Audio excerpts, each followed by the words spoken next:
It has been like a couple of months since I picked this game up last.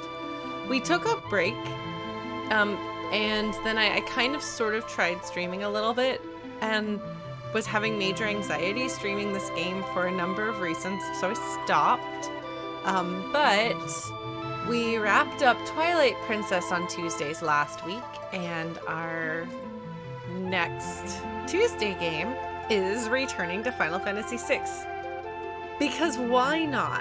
The way I think about it is, because I know what's in store emotionally and plot-wise in this game.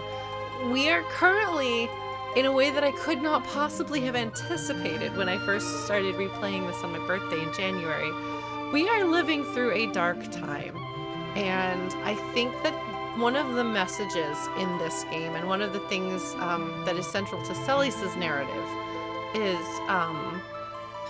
that even when things are dark, you sometimes have to find hope, but it's there if you look for it. And I feel like that's I feel like that's a relevant kind of narrative for our current situation. So for anybody in chat right now who hasn't been following along, or anybody on YouTube who jumped in on this video for some reason, because it's the first one of this that I posted in a while, just as a recap, I know Final Fantasy VI. I have played it a time or two in the past. And so for my birthday this year, I started streaming it to just kind of share my obsessive love with this game with people. So unlike every other stream that I've done, this one isn't blind. I have a tendency to go off, like, you think you've seen my tangents in other games, you have no idea. I'm just completely like, all bets are off when it comes to that.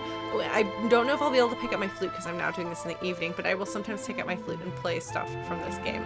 Could happen again. Yeah, so I'm gonna play this and talk.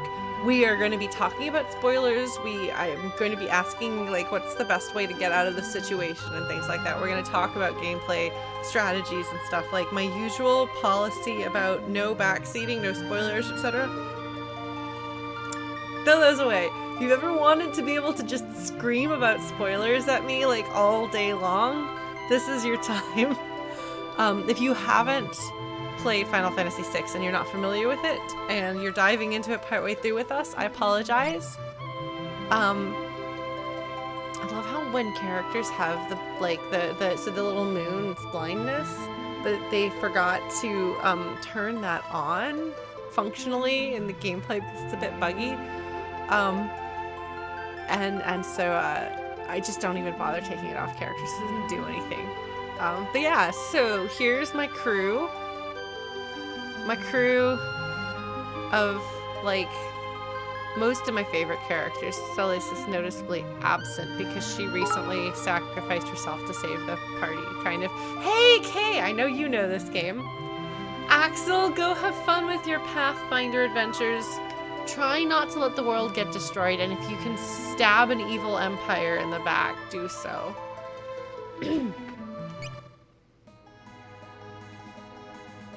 Oh my god, okay, can we just take a moment and drop our controllers because we're having feelings about this song. I have feelings about this song. Oh, you know, that's actually a great quote, Chrono. That's actually very, very hilarious because I was making fun of myself for not being a strategic person, whereas now I'm like, oh, I'm a strategic person. It is amazing, 4 years later, how we change and evolve over time, right? God, okay, I want to pull my flute out. I'm not gonna do it, I'm not gonna do it, I'm not gonna do it. But I'm so tempted.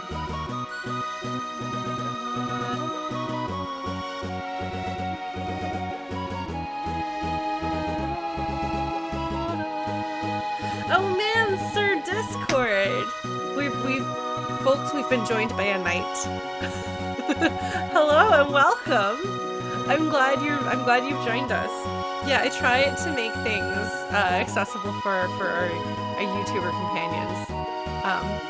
Yay! Okay, folks are gonna roll on in. I think a bunch of you guys have seen the backlog of this. Let's see. I will say, if you want to go back and watch the archives, I will caution you, it took us 3 hours to get through the first half hour of the game. Usually it's not quite that bad. Or good. Good. I don't know. Anyway, I will say, in this playthrough, the thing that has been most striking to me is the character of Celes. Like, through and through, Locke and Celes, they were my first OTP. They remain the true OTP of my heart. Like, seriously. Don't try telling me that they're not canon. You can say you don't like them, and that's fine. You're allowed to be wrong, but don't go telling me they're not canon.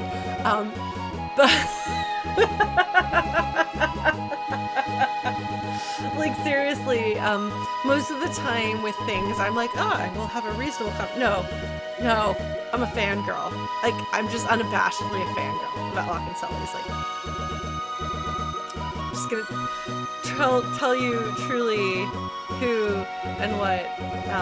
But one of the things that I think is so interesting about Celes as a character that I didn't fully appreciate as a kid is how much of a hero she is because she doesn't think she's one. And so much of this is about her. Actually, you know what it is? You know, this is definitely not a blind run, and so I will be talking about endgame stuff even though we're not anywhere near the endgame. I'm just going to talk about the entire plot. So, if you have any questions about what's going on and you don't care about spoilers, feel free to ask and I will give you my explanation of what's happened, which could be anything from an actual serious explanation to me using really dumb names and oversimplifications that I think are funny. I'm sorry.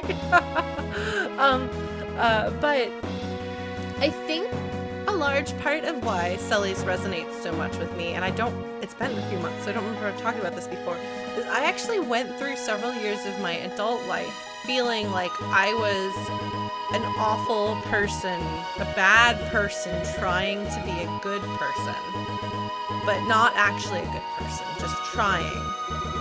And this was like one of my like defining personal struggles for years and years and years.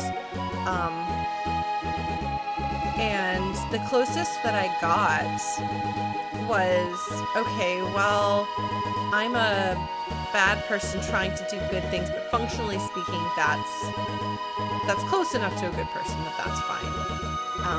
And then I had an epiphany not that long ago where I was like, actually, no, I'm not a bad person. I genuinely don't want to hurt people. I genuinely want to do the right thing. And sure, I hurt people sometimes, but so does literally every other human being on the planet. So, yeah.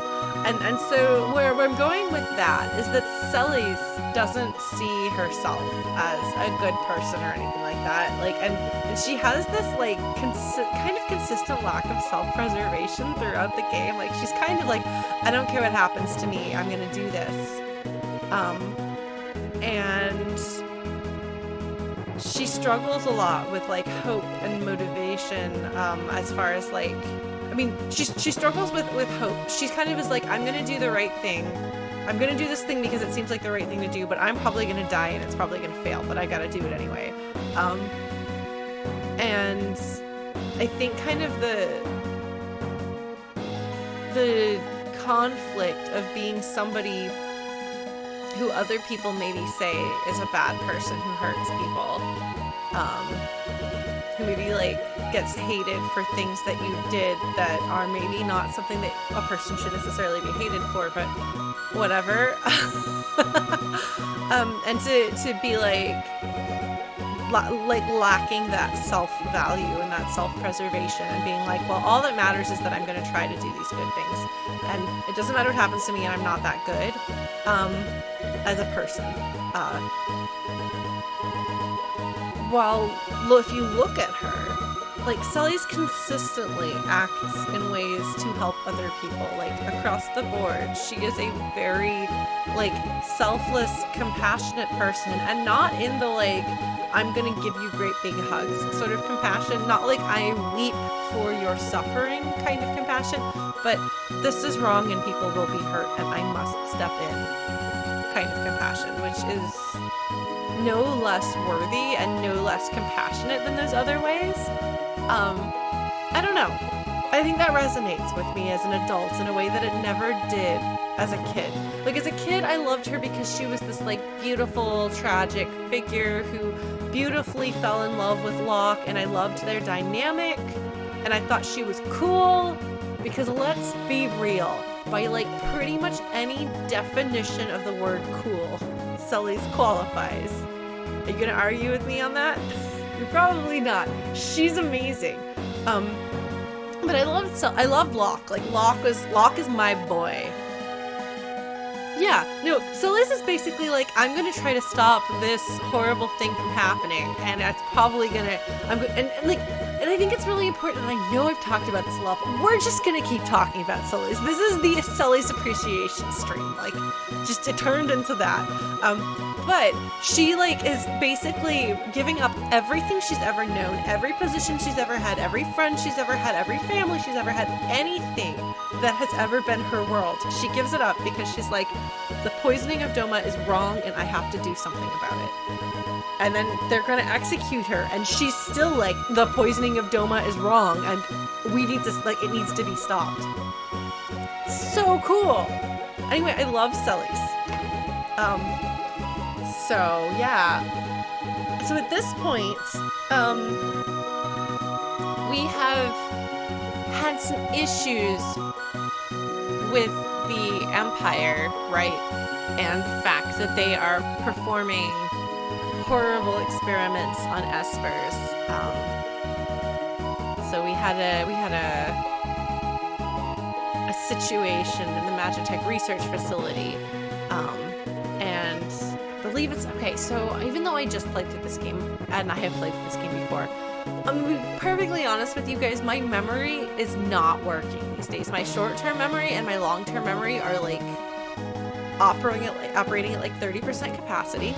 So there are things that I should know and don't. So if I get all of these like plots and things like out of order, bear with me. You can tell me what actually happened and I will be like, ah, yes, that. But I'm pretty sure what happens is in the Magitech research facility, things are going nuts, and I'm pretty sure that, like, is it Kafka tries the whole, you've been on my side all along, and Sully's and Locke is like, I don't think that's true, and Sully's is like, oh my god, no, I've not betrayed you guys, fine, I'm gonna warp me and the bad guys out of here so you guys can escape. Basically sacrificing herself to do the right thing, to save her friends, and be like, come on, Locke, seriously, what is your deal, mister? Locke has problems. I love him. He's my favorite. God, I love the characters in this game so much. Like, I could just do this all day. I could just talk about how much I love them while we listen to, like, Irimatsu's best score. Final Fantasy V has a phenomenal soundtrack. I just feel like the game doesn't stand up to its soundtrack. Like, if it had a funny soundtrack, that'd be fine, because it's a funny game. Or at least it's a lighthearted and comedic game, kind of. This one is melodrama and tragedy all the way through. And I love it. So, there are characters I don't love. I don't have any attachment to Umaro. I love Mog's theme. I thought Mog was super cool when I was a kid. I liked animal sidekicks and goofy little sidekicks like that as a kid, because they're for children usually. And then I lost my sense of humor. That's how I know I still had a sense of humor when Little Mermaid came out and I was a young child. But at some point along the way, I lost my sense of humor and I stopped liking those sidekicks. Anyway, so we most recently, war crimes were committed against the Espers, and the Espers were really mad about them. So they went flying around smashing some things. And the Emperor has said, hey guys, we're kind of scared of what's going on with the Espers. Send up the white flag. We'll call a truce. We have seen the errors of our ways, and we need to stand together and make friends with the Espers and have peace throughout the land. And we believe them. If you're watching this straight through on YouTube and you're like, how did she get to Vector already? I had a couple of failed attempts at streaming before I had a little breakdowns where I walked from the sealed gate area to here. So just teleportation, time warp. Anyway, so we're gonna go have a dinner. The evil empire is hosting. The emperor is promising friendship.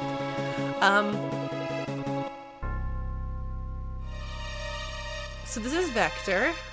It's a very happy place. Things are going great here.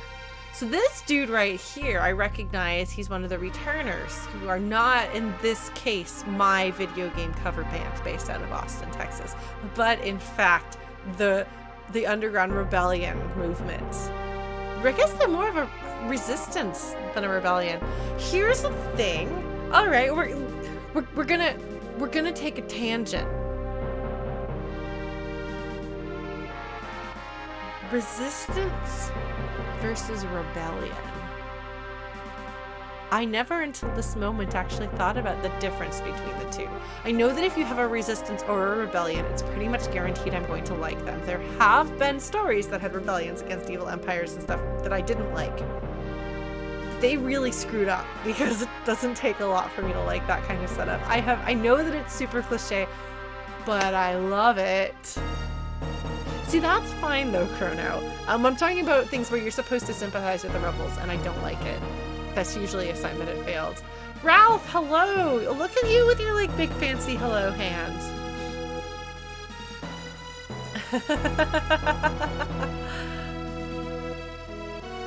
Yeah, Blue Glass, that's what just occurred to me.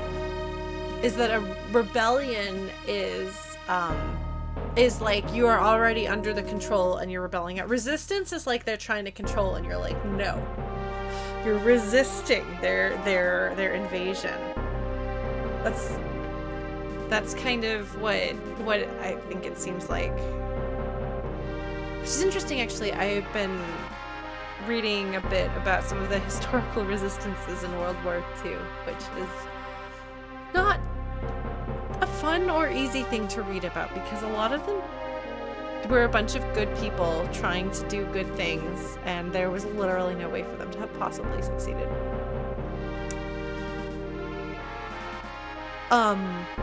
But there is something incredibly awe-inspiring about people kind of realizing that there's no way they're going to succeed,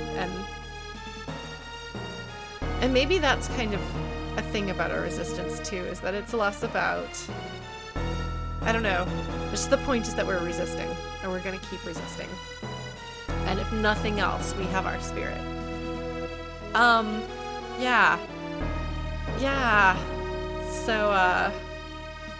So yeah, the returners are a resistance movement rather than a rebellion. Because the Empire, for all that it's completely occupied the southern continent and been making inroads into occupying the other continent, has not taken over. The fact that so much of the returners were supported by and included Figaro, which is not under imperial rule. It's the resistance. They're helping on an international scale resist the approach of the Empire. This is a dude from Narsh over here. Hi, friend. Yep. I totally called it based on the sprites. Yeah. See, I didn't like saying resistance for a long time because I was like, I don't know why is it the resistance, but the rebellion that could make sense, you know, you're rebelling against the evil empire. But no, I think resistance is great. Yeah, it's like the opposite of when you have characters wearing like their like little bikinis showing up in snowy places. Here's somebody from a snowy place who's like all bundled up, which I always thought they were kind of mummified, but I don't think that's what they're supposed to look like. I think, I'm actually not sure. It's like a whole lifetime of not understanding the Narsh Guard's designs. The returners are really cool looking though. They've got goggles. That's how you know it's steampunk. I used to think those are goggles. I always thought they were goggles. Maybe they're not goggles. I think they're goggles. They're goggles, right?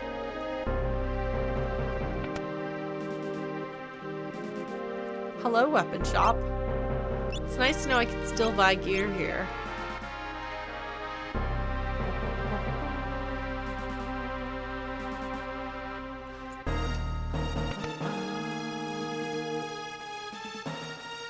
Because there's a dot in the middle, so I thought it was a URL. Hey, Ampy. Yeah, no, like, these guys are dedicated to making a sale, and you gotta respect that on some level.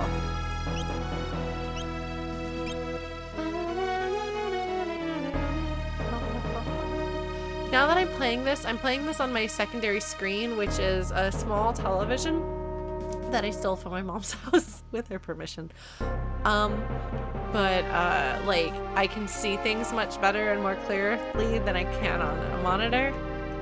And I'm just once again appreciating the level of detail and care that went into the pixel art here.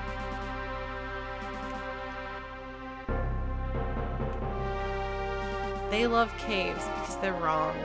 I don't like caves. I really don't. It's interesting, you see this stuff right here, this machinery type stuff. You see those reused in Kefka's Tower, but I think with a color shift.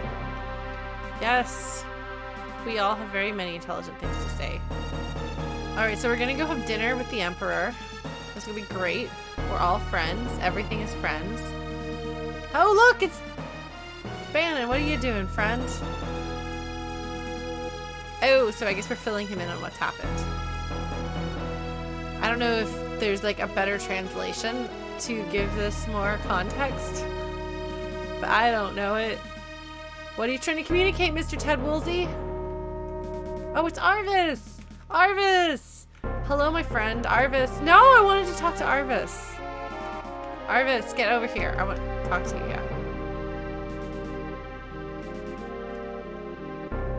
Oh, I guess it's like actually literally reused. Didn't even occur to me that it's not just that like the backgrounds are reused. It's literally Kefka's Tower is made of this stuff. Does this guy not look evil? He looks like the Emperor's guards in Star Wars, you know? The red dudes. Because he's a red dude. And they're red dudes with creepy things. No, this is long before Knights of Ren. The Emperor's guards in the original Star Wars trilogy. Palpatine. Oh, I guess, yeah. Blue glass, I don't know that I ever noticed that detail. Oh, great. Excellent. Okay, so it's useful to like kind of take inventory. The opera has already happened, and yes, I sang along. You need to do the opera to get Setzer's airship because you need his airship to come to Vector. That's the series of events. It all makes perfect sense. It doesn't. It doesn't. It's completely arbitrary and silly. Hello, guards. So we are shortly going to... Oh, are they going to be... Yeah. Oh, yes.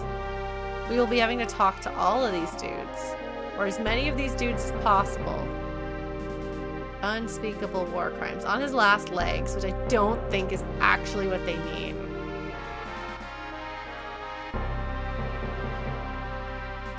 The Kefka scene is so good, though. Okay, what is more important? Talking to all of the guards or watching Kefka jump up and down on a toilet and scream like a madman? It's a very on-brand thing for Kefka. Yeah, I hate timed events. I hate them very much. But I don't think that they mean he's on his last legs. Oh, save state! Ah, Chrono. I like the way you think, my friend. Remember how to save state. I think what they mean here is like he's like at the end. He's not gonna be able to. Like he's at the end of his. I'm using Z-SNES because that's the emulator I grew up with. I don't want to trigger the scene. Does he not look like a dog with ears and a nose in the middle of his chin? Oh yeah, though there's a lot of timed events in Super Nintendo games. There are 2 that I can think of in this game alone. Yeah, so Gestalt looks like a dog, and Kafka laughs like a dog. So really, they're just a canine empire. But yeah, no, we can just, like, do this. Okay to save state? Yes.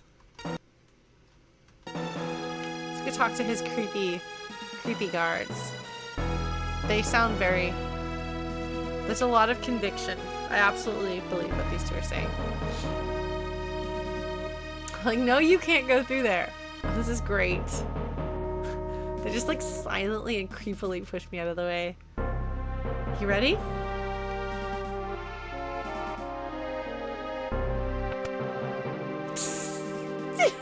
Sid clipped through that guy because I messed it up. That's amazing. Also, Sid's design is ridiculous, but if you look at Amano's original art, it actually makes more sense. Yes, his raincoat.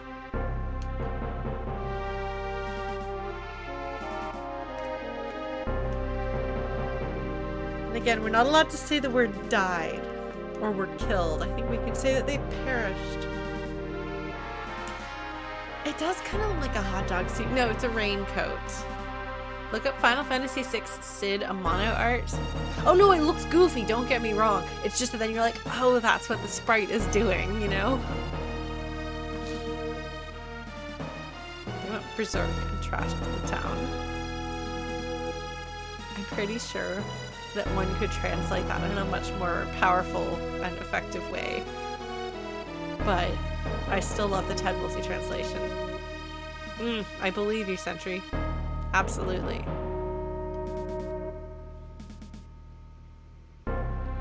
Yes, so we're gonna team up to convince them that everything's okay. But we need Terra to do it because she is half Esper. I love how those guards aren't supposed to be there. So it's messing everything up and everyone has to just like walk right through them. I'm glad to know I messed that up. Let us feast and rejoice. Okay, this is where we're gonna save state. Yes. Okay. State 0 saved.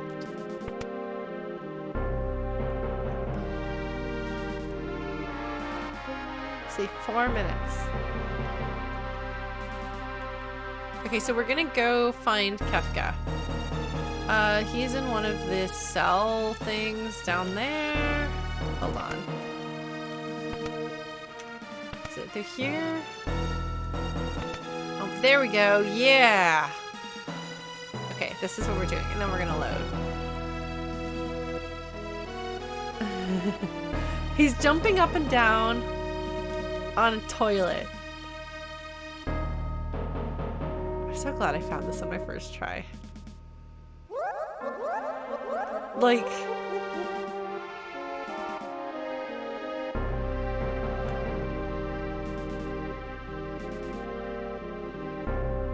Okay. So that's that. We're gonna load the state though. Alright. So that's Kefka. He is not alright in the head. I don't know the Doom Reaper laugh, but if it's an escalation from Kefka's laugh, that's pretty grand. Also, Brenomania.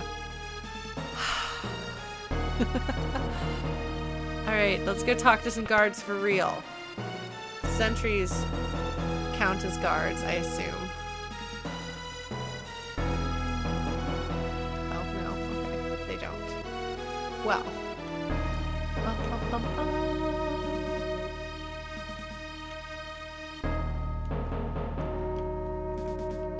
Okay.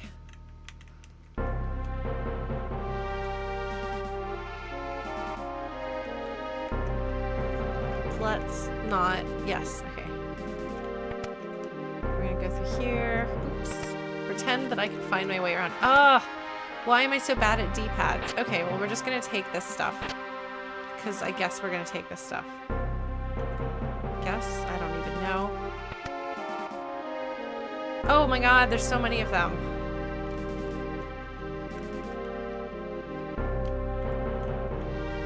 Okay, you.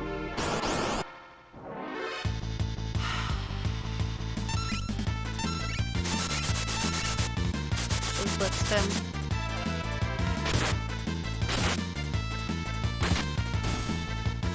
Yay! Okay. Okay, well that's worth something. Ah! I'm stuck! Okay, I got stuck.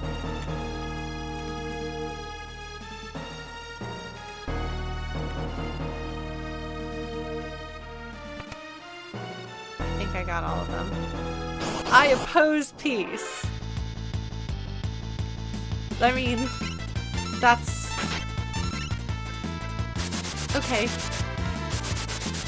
Oh god, yeah, have you not... Oh, the music in this game. It's also got my favorite victory theme.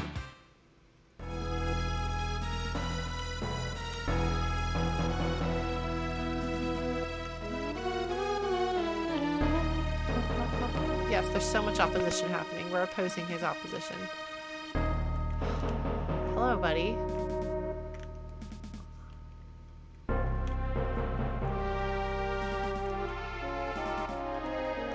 Kefka is pretty scummy. That is true. They don't all like me. Oh, this is cool. See, this is in the intro. Oh, this is... Oh, Kefka. Yeah. Oh, yeah. That's crazy. Thrashing.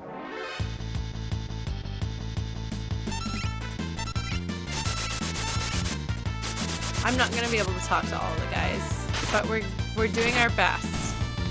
There's something important about the answers that we give Gestalt too. It's not about defeating them, buddy. Why is there a throne? I guess this isn't a throne. I guess this is his. Oh, is this the Light of Judgment? Is this the Light of Judgment? This is the Light of Judgment, isn't it?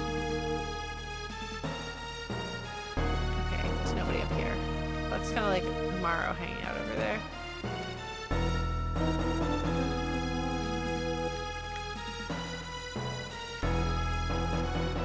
Is this a door? Yes, okay. I'm off to a great start here, friends.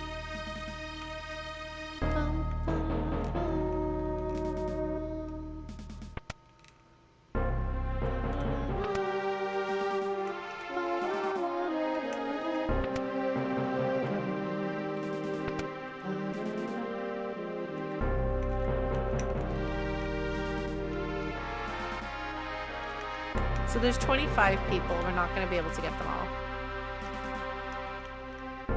Knuckle under, such a weird phrase to use. This guy's got a toilet. He's just chilling in this toilet room, which I guess is what we call a bathroom. Or a restroom or a washroom, depending on where you're from. Oh no, I missed it! Alright. That was acceptable.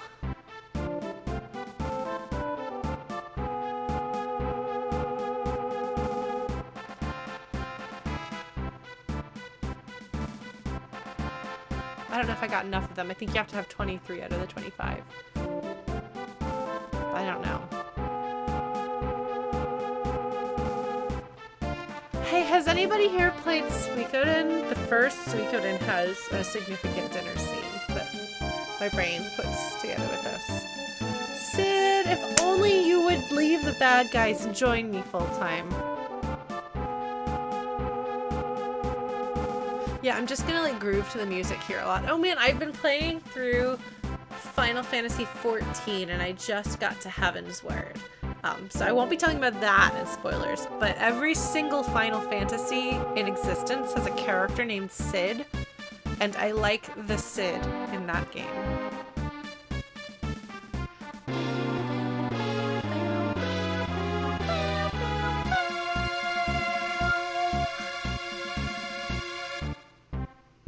Bribing with fish is one way of putting it. Sid is legitimately a good person working for an evil empire. Yes, stolen light. Fortunately, we're not timed on our responses, so you guys can have a chance to tell me. Sorry, I'm distracted by looking at my cute kitty meow. My cute kitty meow. Oh, actually, the folks who are watching this archive, sorry, we're gonna take a moment.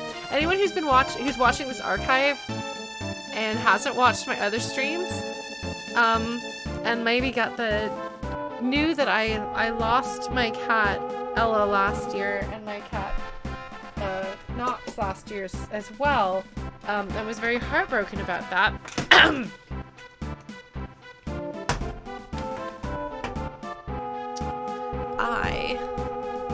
Oops. We're gonna just take a little break in the middle of this because I got a new cat. And her name is Sophie. Sophie, look at her. Look at that baby. Look at her nose. And her ears and her little kitty feet. This is my baby, Sophie. What a precious meow you are. You're such a precious meow. Anyway, so she's really cute, and I've had her since, I think 2.5 months now. She's definitely gotten bigger, so I'm pretty sure she was a year old when I got her, and she was still growing. Anyway, she's a good, cute baby. And we will have more cat cam occurring. But for now, let us continue this farce of peacetime talk. A toast to our hometowns? Is that correct? I think that's the right answer. Might groove to this music.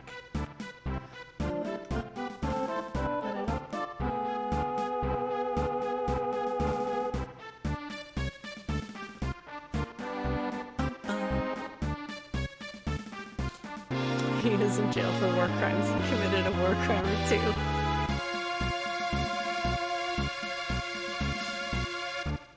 What is the right answer here? Is it pardon him or leave him in jail? I know it's not to execute him. 1 million years, no TV.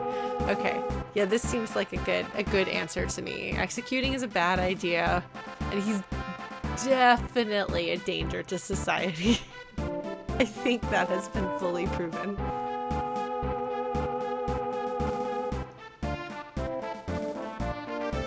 By stewing in his cell, you mean jumping up and down on the toilet.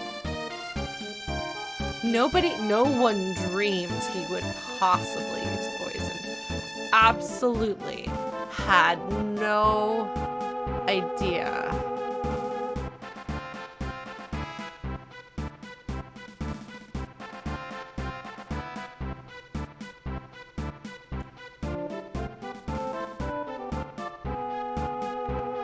That was inexcusable, I imagine. Yes, okay.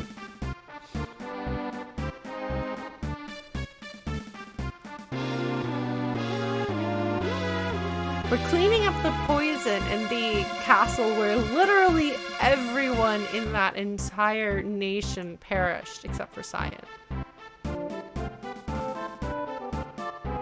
But you know, we'll clean it up. It's fine. Parallels to pollution from major corporations.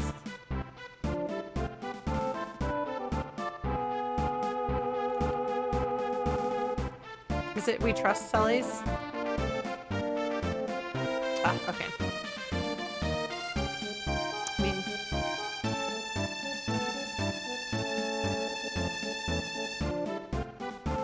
honestly, the question of whether Kefka should be executed or not goes into whether somebody believes in the death penalty and whether somebody wants to bring that sort of their real world moral judgment on things into this fantasy video game. Yes, Sully's did realize the war was stupid before anyone else. Stupid, such a phrase. Thank you, Ted Woolsey. This war is stupid, Dad. Notice the returners didn't get capitalized here. Who needs a proofreader?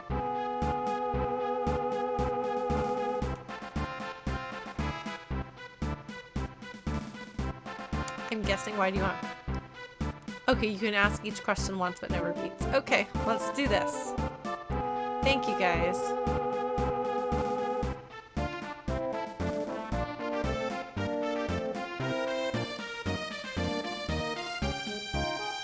My desire for power got the best of me. Now I've come to my senses.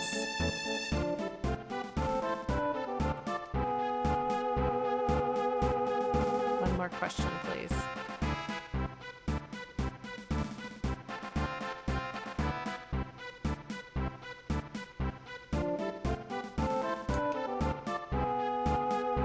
We need each other's help.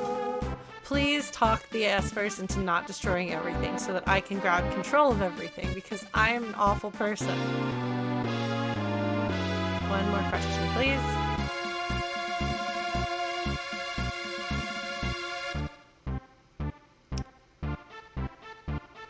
I actually met you face to face. Got your fists rammed into their faces.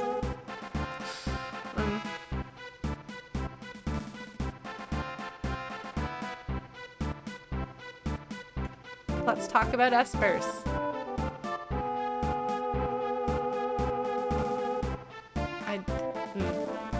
I mean, Vector is on fire.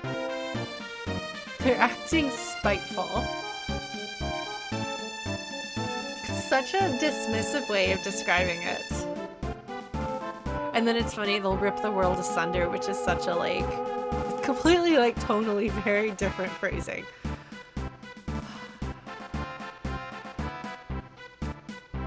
I feel like we should hold them accountable. Plus, there's 2 exclamation points, and it's hard for me to resist. Oh, they went too far? That's the right answer. Little industrialized torture, yeah.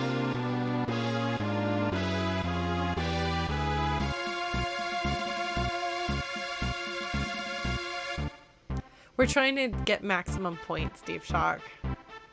We're gaming the system here. Because this is a farce, so we might as well get stuff from Gestalt before he stabs us in the back and we have to blow him up. It's not exactly how it happens, you know.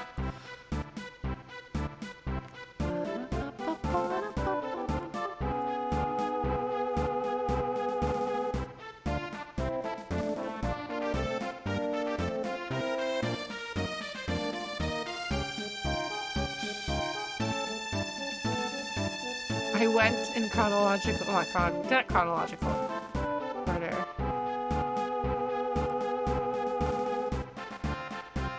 Yeah, so I asked the first one first.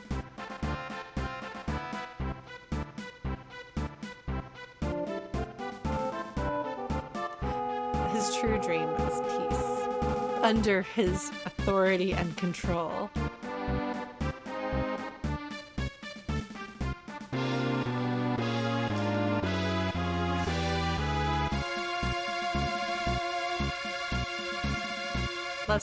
Do we take a break or do we keep talking? Does this matter? I do not remember.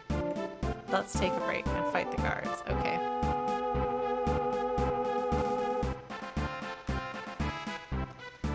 The guards around the table? Ah. Sure. Oh, a couple minutes, literally a couple minutes. Oops. Let's see if I remember this. What else could you possibly need in life when you have... Oh.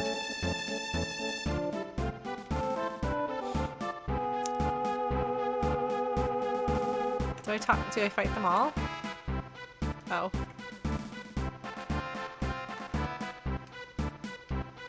Okay, so I guess that's that. Yeah, no, Sarah's so cool. She's got her sunglasses on.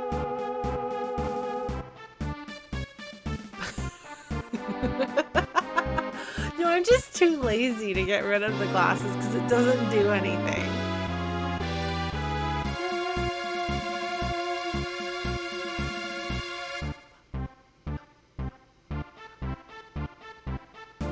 Sorry, you have to deal with me and music.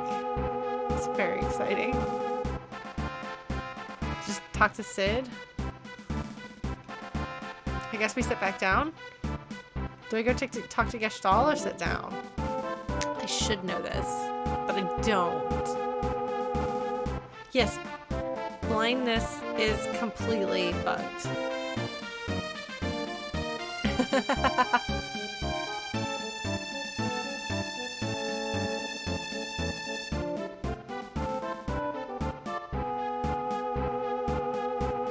Every other version of the game does. I assume that all you really want is peace is the answer? That your war is truly over. Okay, that's good.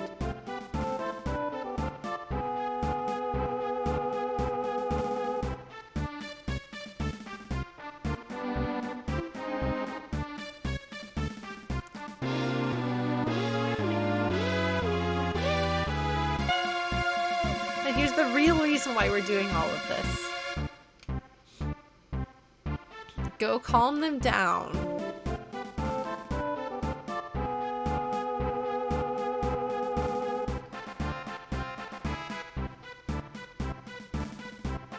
Trustworthy. This whole farce is to get Tara to trust them.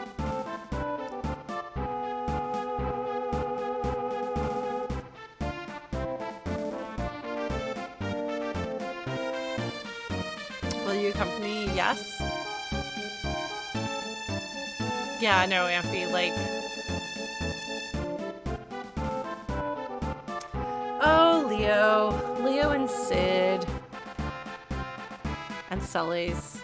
Look at that haircut. Hi, Leo. Have we met Leo before this, or have we just heard him? Or heard of him?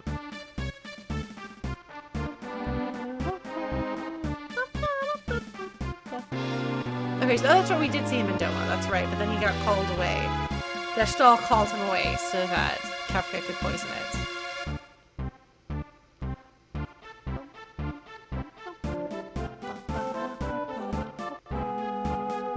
You are our last hope, which mirrors what Bannon said.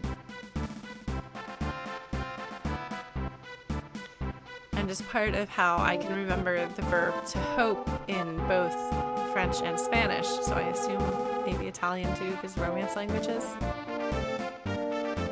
Locke is like, I'm in your party, and I'm like, yes!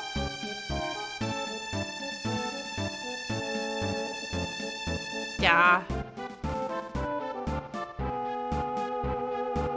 I'm glad that my party is smart, and they're like, this is garbage.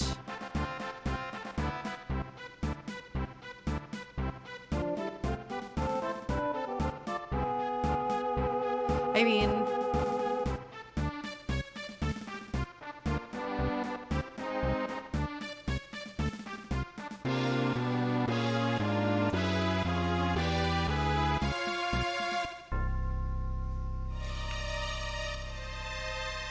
oh.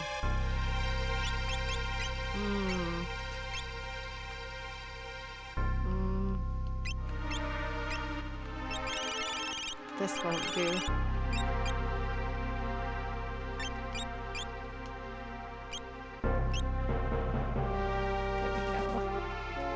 Yes, no, this song is not it doesn't feel good. It sounds beaten down. Yes, I do. In fact, I even have some of the... Hold on. No, that's the wrong one. Skills, yes. Ha! Hold on, sorry. Right, I'm working on making sure she's got the level 1s. But I've got the level 2s, and I think I've got a couple of the level... Do I have any of the level 3s? Not yet, no.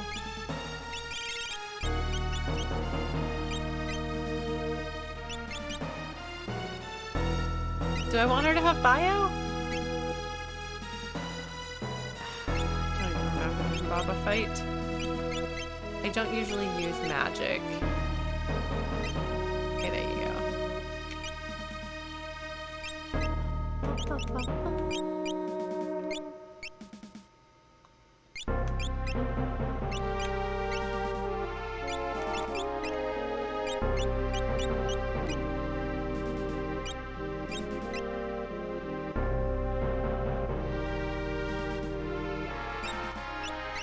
Oh man.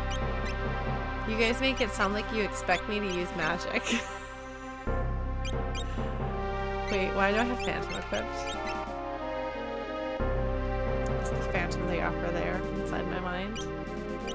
Hi, MPO.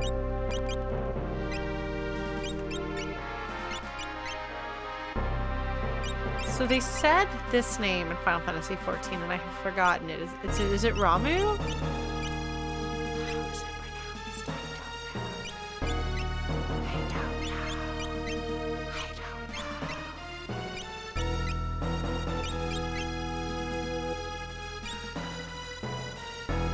It's not actually that complicated, Sir Discord. I largely don't care about it. If you are a person who cares about it, then I guess maybe it takes some effort, but... Alright. Yay! Seth Figaro's happy. Our troops in Doma.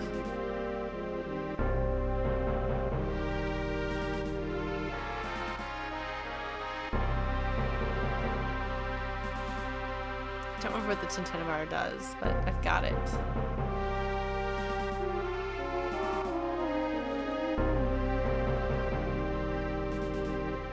Check armor hauling ship.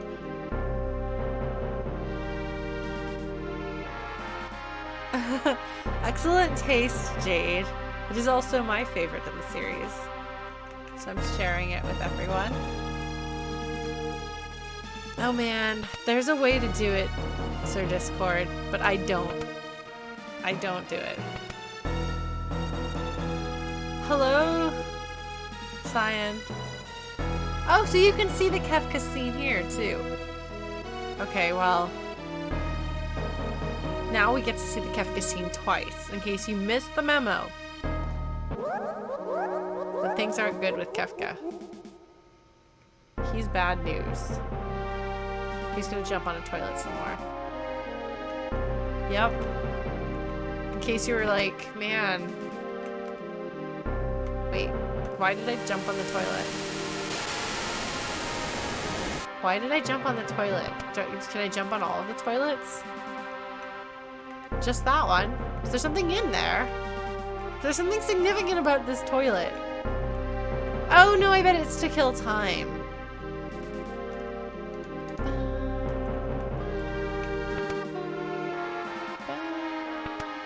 Kefka is a bad guy who does bad things.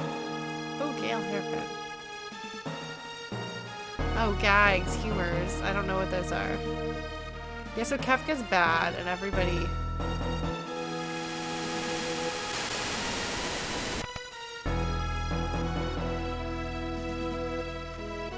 I don't know that Kefka's Final Fantasy Joker.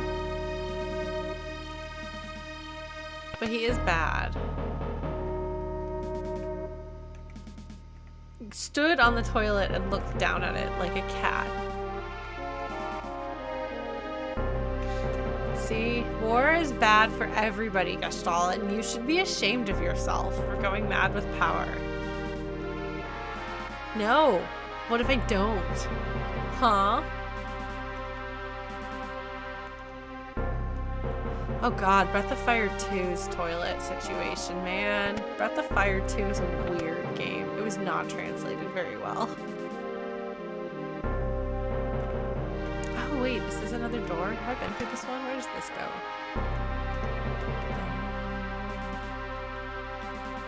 Ah!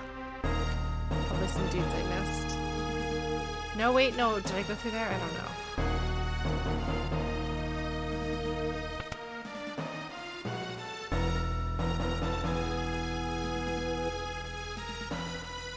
Yeah, well, like, the fact that as long as Kefka lives, he is an active danger to others is a complication as far as that. Do you really think so, Bannon? No. Man, when even Sabin can kind of see through something, he's not the brain of the party.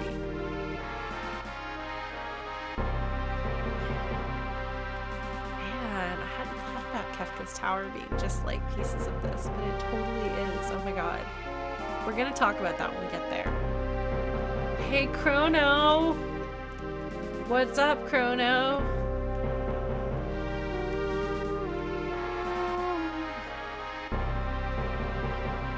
Oh my god, they would be such good friends. They would be really good friends. They're both like kind of the himbos of their respective stories. That's fantastic. They should hang out and punch things in a friendly manner. I bet Sabin does give great hugs. I love how the inn is just like casually on fire. No big deal, just a little bit of fire. They could be gym buddies, yeah.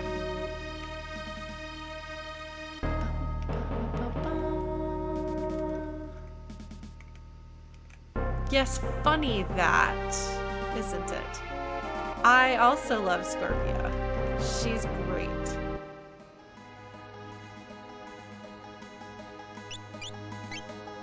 Oh my god. You know what I love? This song. Oh look! 20 minutes, 20 hours, exactly. Whew. Oh really, Blue Glass? I don't remember that. Alright, so my current goal... do we want to actually go to Albrook?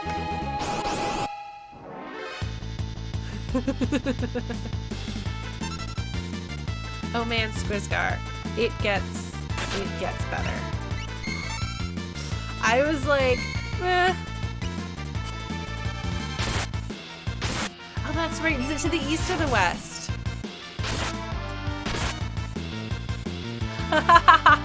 Deep shock. That's funny. East, okay. Going the wrong way. Hi, Sophie. Are you coming over here to be cute? Am I gonna get killed? Hi, baby. Who's a meow meow? It's Sophie. Sophie's a meow meow. But yeah, no, Shira in the second season is like, oh yeah, this is pretty good. Third season is when it's like, oh, and then the fourth season I was like, oh my god, and then the fifth season was everything I possibly wanted. So, oh look, we got some elite gold.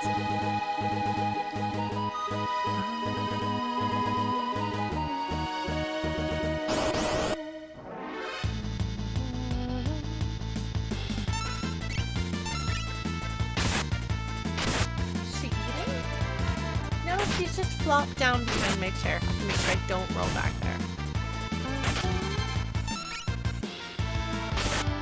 I think you're the worst. No, I think there's nothing wrong with spoiling yourself on things if you enjoy that. Rock, did you get poisoned? Like not paying any attention. Oh no, don't kill me! Oh no, we died. That was not my best decision. Okay, well, somehow, despite my best effort, we didn't die.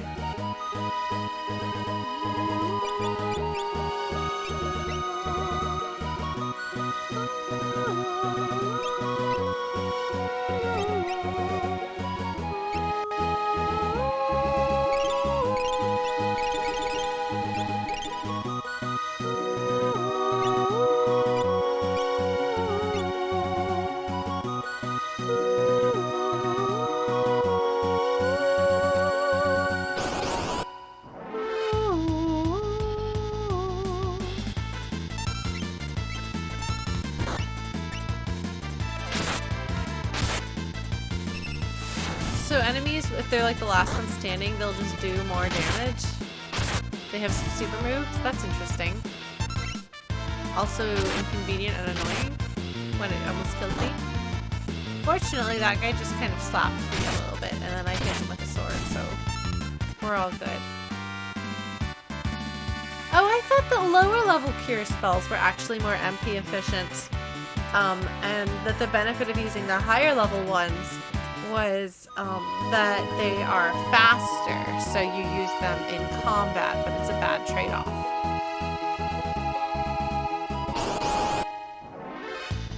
Oh. I don't want to fight these guys. No! I don't want to fight these guys. Cockatrices are bad.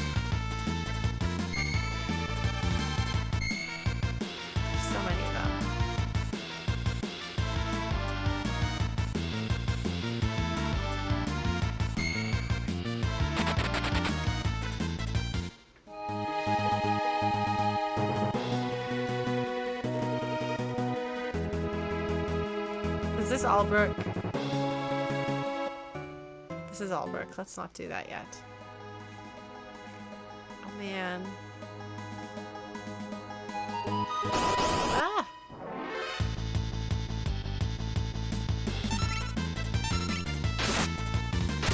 Story-based games are great. Night in the Woods is definitely a game where you walk around talking to people.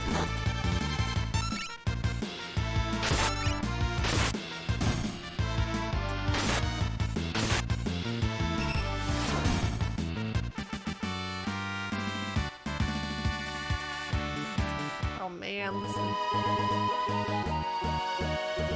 I will play Disco Elysium at some point. I just haven't yet. Oh, that was the wrong way.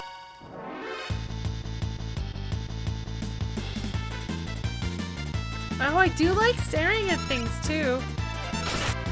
Did I save? I have saved since,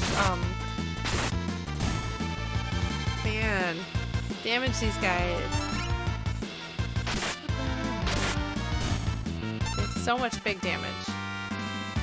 Oh, it's because my character's in the back row, but they're not in the back row. Got it.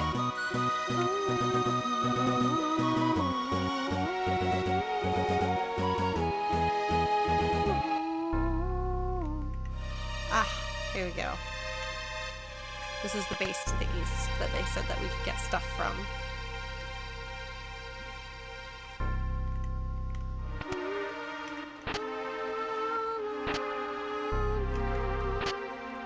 A lot of money.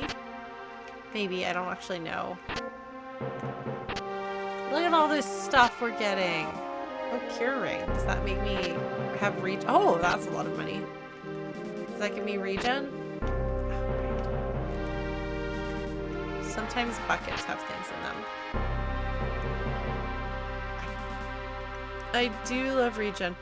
You learn magic and get stat boosts.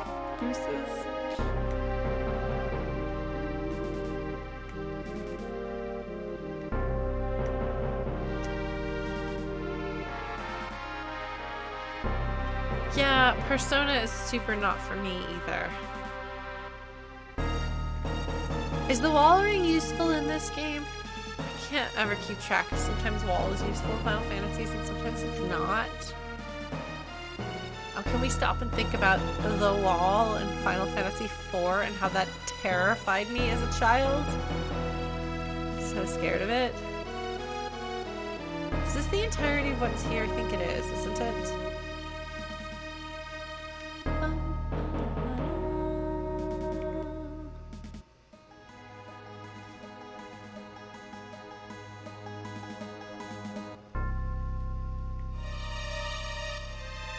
Yeah, but like a lot of times wall or reflect is not super useful.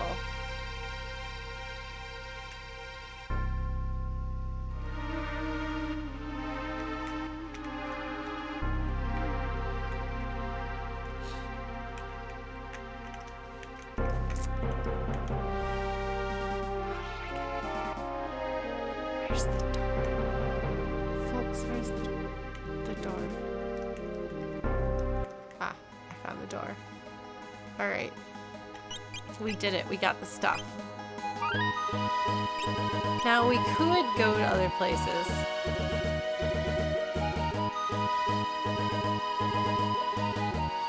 Yeah, like turn-based combat is not the most interesting thing in the world. But it's fine.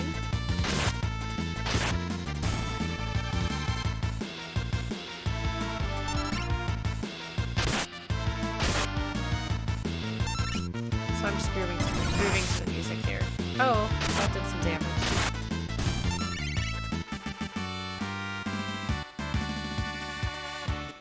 Like, I feel like turn-based combat, I guess, is because,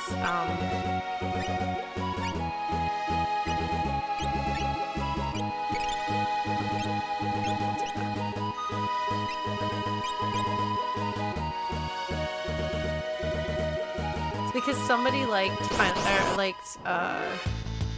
Dungeons and Dragons. Oh yeah, no, absolutely. I love games that have turn-based combat, but the combat's not really what I love about them.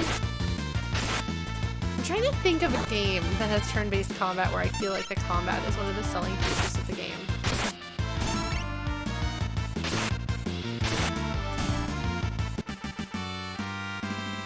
As opposed to the thing that you get through to experience the game.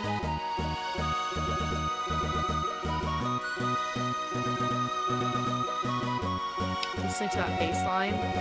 So good.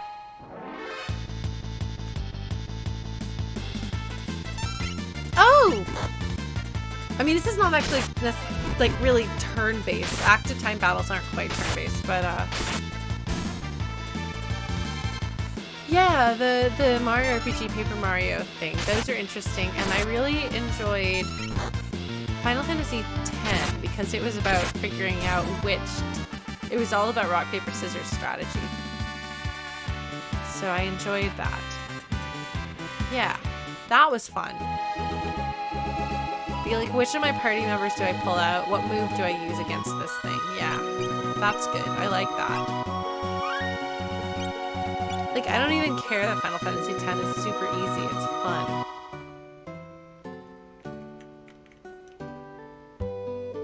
Look at if you're caught working with the returners. They didn't update that guy's dialogue.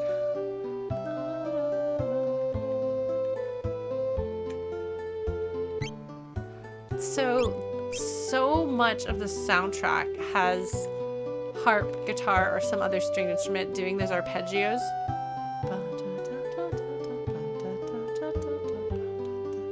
Which is a big pain to do on flute and annoying for my flute choirs.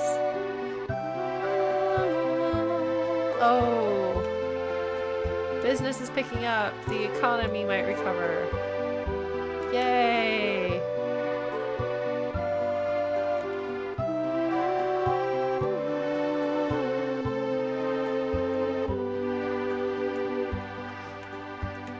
Oh man, I'm trying to...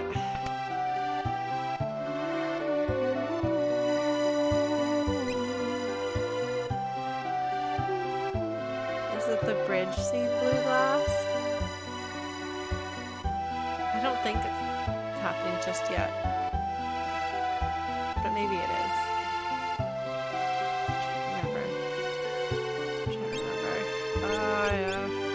It's all turned soup in my head.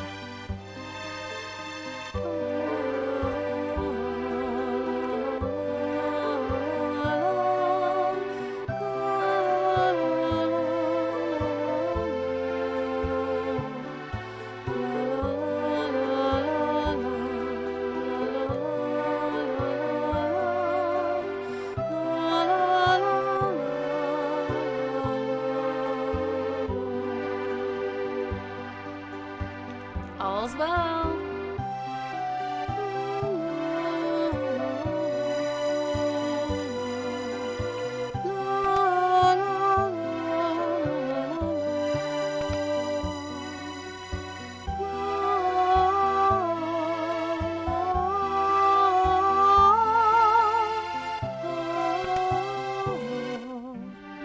Oh man, are they still having problems in here? Music changed.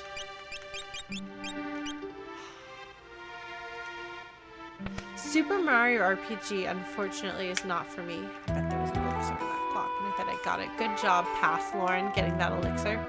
Oh man! This guy's gonna be like, things sure are quiet here.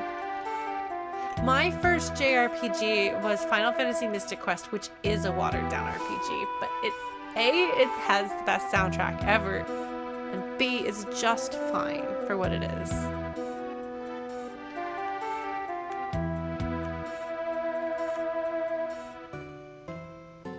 Oh man. Are these guys gossiping together?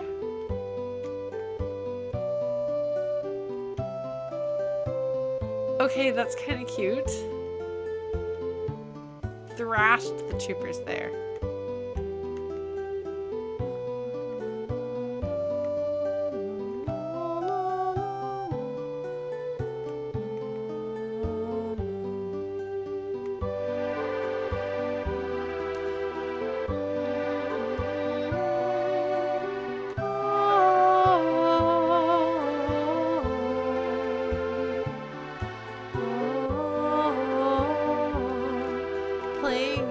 Quest took my sister and I a year, and then playing Final Fantasy IV took us a year. But after that, we'd kind of figured out how games work.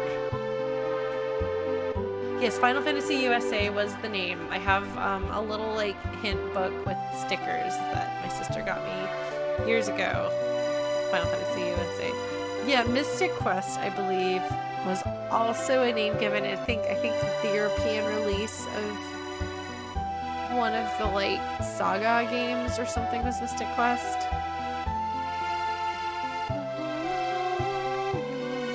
Oh, we're gonna get the I Want to Know What Love Is Now scene. Is that what you were asking me about?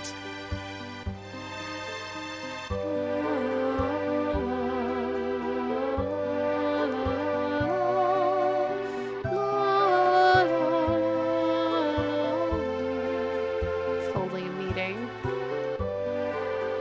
Once we find Anne Esper. No, I'm talking about the European release. I think one of the Mystic Quest was a name that was used for something else.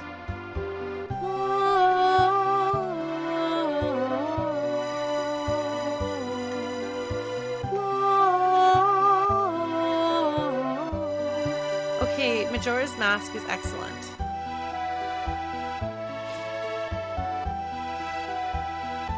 Well, because, like, okay, so Final Fantasy Adventure and Final Fantasy Legend were terms used to name Game Boy games that included the Saga series and the Second Densetsu series. But I'm trying to remember. Yes. Sorry, I got them backwards, Chrono. Another of the Emperor's generals and a person I hired in town. Who could those people be? It's a mystery. Oh, wait! Gosh! There are so many generals and people you can hire in this game that I was thinking through a really long list.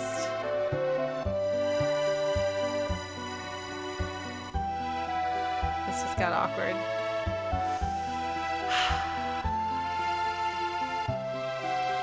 Is this gonna be the bridge scene? Is this where the bridge scene takes place? Oh my god. Oh! I promised you guys I was gonna have my sketchbooks from like middle school. Yeah, I would love to see a remake in which those two interact more. I'd like to see more conversation between Terra and Celis. Also, I'm just down for all of these.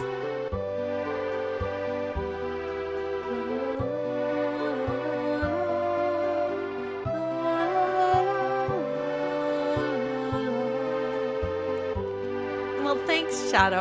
I gotta admit, I wasn't worried about it until you said that, and now I'm like, well, I guess that could happen, couldn't it?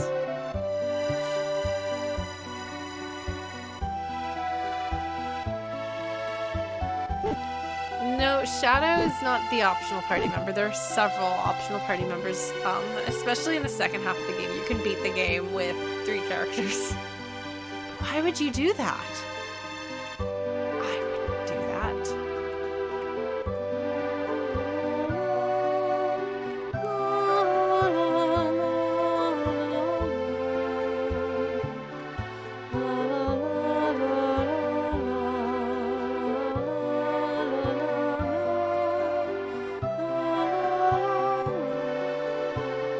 That's true.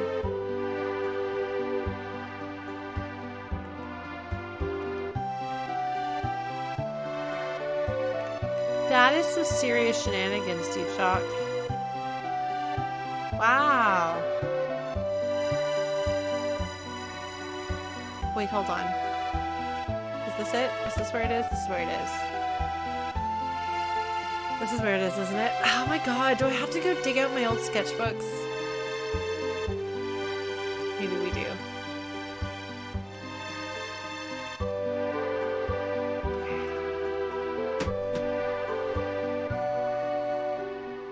So I like this game.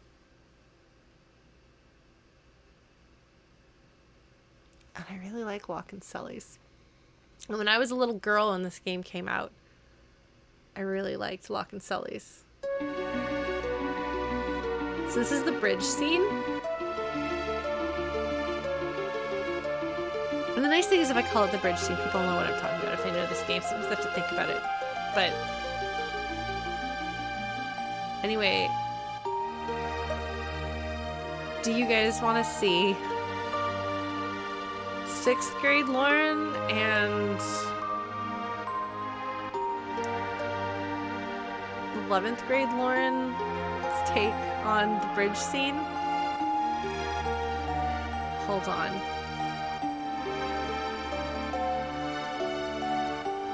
Let's see if I can find them. This is gonna take some digging. Do I have my...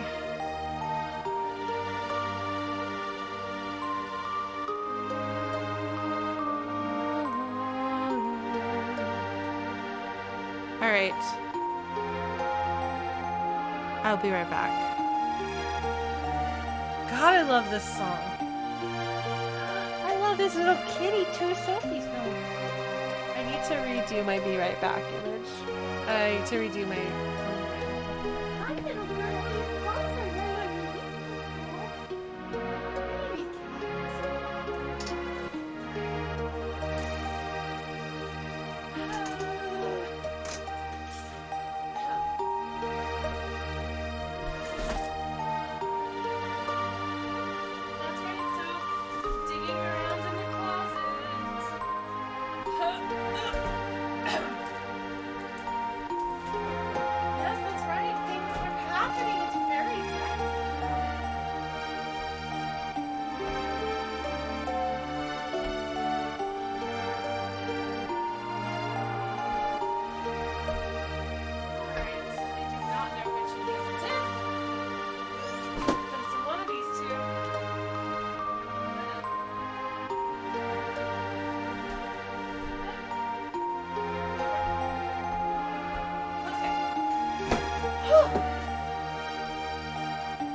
Okay, hold on.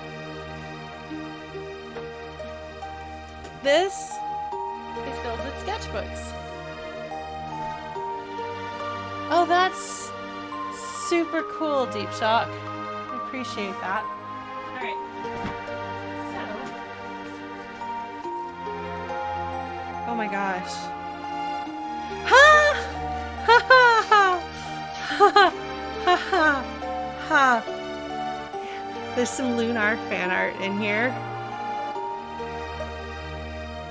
You guys have played Lunar? Oh my gosh! Here's a picture I drew of Purple Face. Oh my gosh. Okay. So chronologically, wow, I'd actually kind of forgotten about some of this. Oh my gosh, there's like joking things about... Oh wow! Okay, this isn't the one I want, but it has a lot of Lunar jokes in it. Did Lunar come before this game? No. Very nice, Nick. Oh man, this is also an older... Oh! Okay, so here's Loch Cole.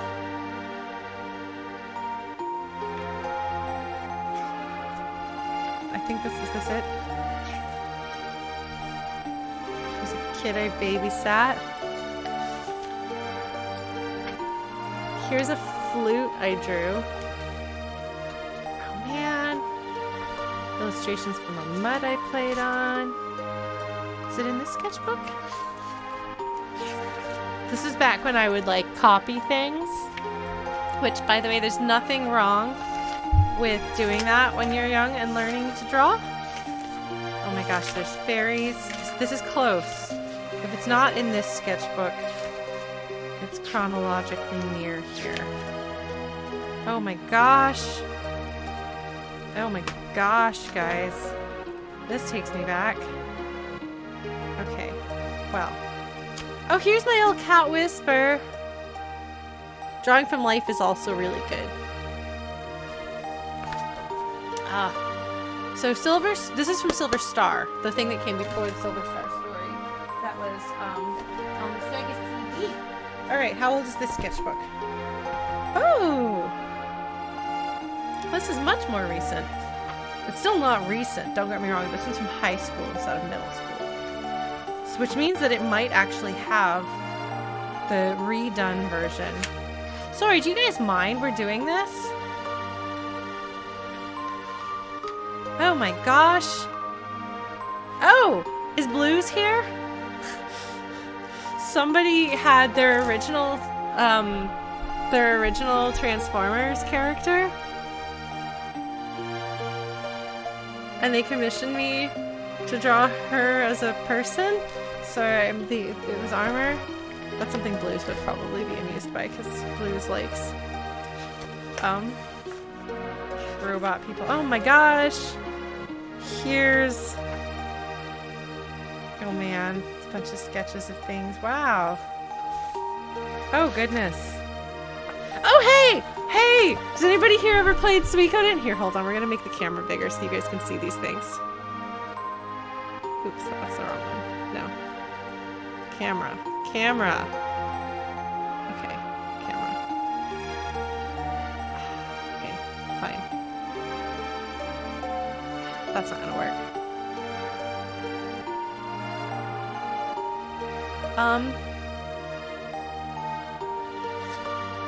Okay, hold on. I figured it out. We're just gonna use the cat cam. I'm just gonna show you guys some of these. Okay. So this is a scene from the original Suikoden game. McDowell versus Windy. This is from high school. You'll notice the art's a little bit better than the other ones that you guys saw. Which tells me that, man, Dontaris from, ha! Oh my god, okay, ha! And then here is, I told you they're my OTP. Here's Sully's healing an injured Locke, and she's probably yelling at him for getting himself hurt. Oh my god. And then here's some Final Fantasy Mystic Quest fan art. This is from high school, so it's better stuff. We're gonna go back to the middle school. So here's, if you've played Final Fantasy Mystic Quest, you understand. Benjamin does a lot of this.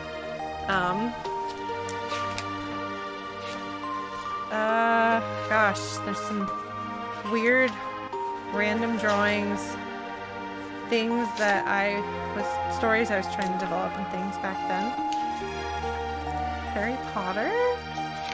Really? I was gonna paint the big story. Oh, some Pokemon. There's my sister drew. That's Nurse Joy and Chansey. And then I drew Tracy and Scyther and I don't know. Oh my god. Okay, I should send her some of these things. Hold on. I don't know if it's in this sketchbook, so we're gonna have to look through some of these sketchbooks. Oh my gosh, it's a self-portrait. When I had long hair. Do you know I had long hair? I've told you guys I've had long hair. Do you believe me? Oh my god, it's a cat girl posing with sporks as weapons and... Ah! Sophie! Hi, baby. Okay, just to communicate to you guys. Okay. So, Locke and Sully's. Okay, notice this says Lauren's Locke and Sully's obsession page. That's what this says. Here's Sully's and the opera. Here I actually finished and colored this one. Not here obviously. But yeah, so here's a bunch of sketches of these two. I really, really like them a lot. So it's possible that if I keep looking, it's a bunch of commissions, failed attempt at drawing Locke. Oh hey, that's one I turned into a painting. Oh, here's an actual self-portrait. Oh man, I drew this one looking in a mirror. Hold on, I'm gonna show this to you. This is not what we're looking for here. That's me in high school with long hair. I actually think it's not a bad likeness.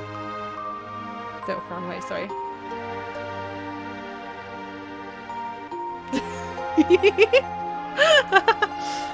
Oh! And then,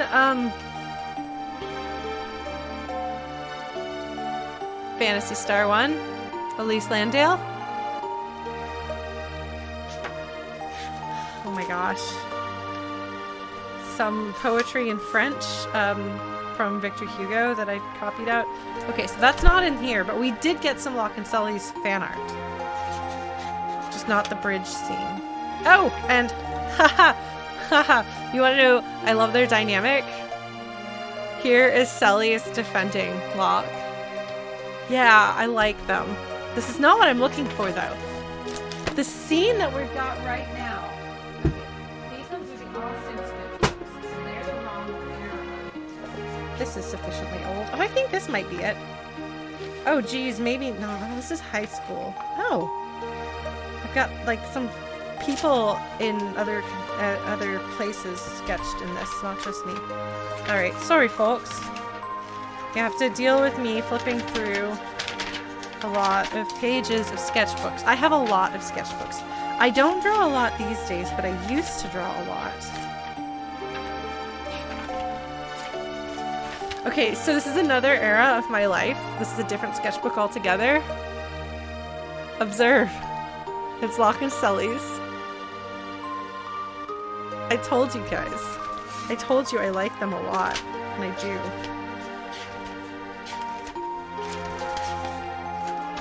Do you believe me? Are you like, oh wow, Lauren really does like them? Oh, it's mermaids! Oh, I forgot about a bunch of these pictures. Maybe I'll redraw some of them. Maybe I can revisit some of them. That might be fun. Redraw stuff from high school. Oh, here's Cecil from Final Fantasy IV. That's not it. Oh, here's Nash being slapped by Mia. Oh man, I actually liked some of these. Oh, my sister drew some Skies Arcadia fan art in here.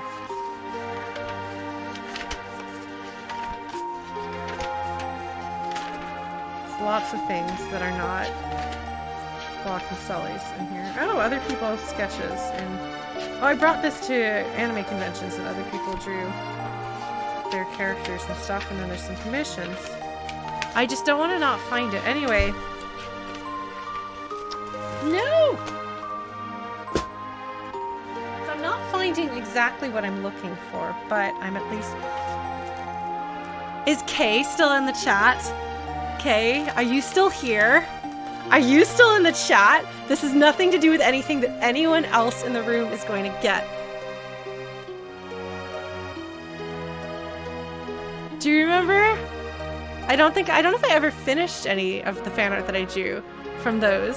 Yeah, Kay had a comic back in the day, and I tried drawing some fan art of it. Oh, this is from college, actually. This wasn't that long ago, because it has a bunch of characters from the novel that was my honors thesis in college. So this is probably not going to have Locke and Sully's in it. Although, you never know with Lauren. Jinx, thank you for raiding! I'm looking through my sketchbooks trying to find this scene that I drew at several points in my life. Oh man, here's some Illusion of Gaia fan art. Some other cool things, but not Final Fantasy VI. I've got Agrius for some reason. Thank you guys. Yeah, I'm trying to explain to people how much I love this game and to illustrate it by showing some art from when I was a kid that I drew of this particular scene, because if you're a Locke and Sully's fangirl like I am, this is a very memorable and important scene. Okay, is this the right era? Oh gosh, this is 7th grade. Maybe 8th grade. I don't know. I didn't know that Agrius is a kind of butterfly. I found... Oh, it's another picture of my... Here's my old cat Whisper. Oh, baby. More cats, some watercolors. This doesn't appear to be it. Alright. Unfortunately, I have a lot of stuff. Oh, maybe one's in here. Oh, maybe this one in here. Hold on. This would be a good choice for it. Yes. Yes, I think this might be it. Hold on. Hold on. Let me see if I can find the oldest version that I have of this. Oh, this one might not be old enough. This one has some Suikoden fan art. So that might make it the wrong era. Oh my gosh. We're having a moment here. Thank you for raiding. I appreciate it. I'm sorry I'm rather distracted. We're not playing the game at the moment because I am trying to find some particular... Oh my gosh. Gosh, looking at this is 9th grade. Maybe it's not in here. Oh, well, here's a picture of Sully's. From back in this year. It's not a very good one. But there's a lot. Yeah, sorry folks. You walked into... Is it in here? I want to show you guys. Oh, I thought I was going to turn into another Lock and Sully's picture, but it was just a sketch that didn't take off. Is it in here? Man. Oh, here's Tara and the Slave Crown. No, this has been one of my favorite games since I was a kid. So I'm trying to show people art that I drew. See, this is Tara with the Slave Crown, like 20 plus years ago. So no, this is not my first time playing the game. It was very far from it. Normally I play games, oh wow. Some old memories. Oh, was that gonna be a sketch of Kafka? I think it was. Normally I play games with blind playthroughs, but in this case, oh geez, oh dear, this is not a good era in Lauren's life. My goodness. Well, but there I was trying to figure out how to make a Sully's costume. Oh, it's the original sketch of the Hope picture. And here's a picture that I did for Kay is still in chat of Ashley Riot for you. Wow, my goodness. Oh, and here's Phoebe from Final Fantasy Mystic Quest and Elise Landale from Phantasy Star 1, but that's... Oh, and... Oh, Palom and Porum by my sister and a bunch of other... Where on earth? I swear. Here's a picture of Sully's that I turned into something. Oh, man. Not that sketchbook either. Come on, Lauren. It's got to be in here somewhere. Okay, this is from after college. So this one, or in college at some point. Oh dear. Well, it's not going to be in here. Man, this is some old D&D characters, though.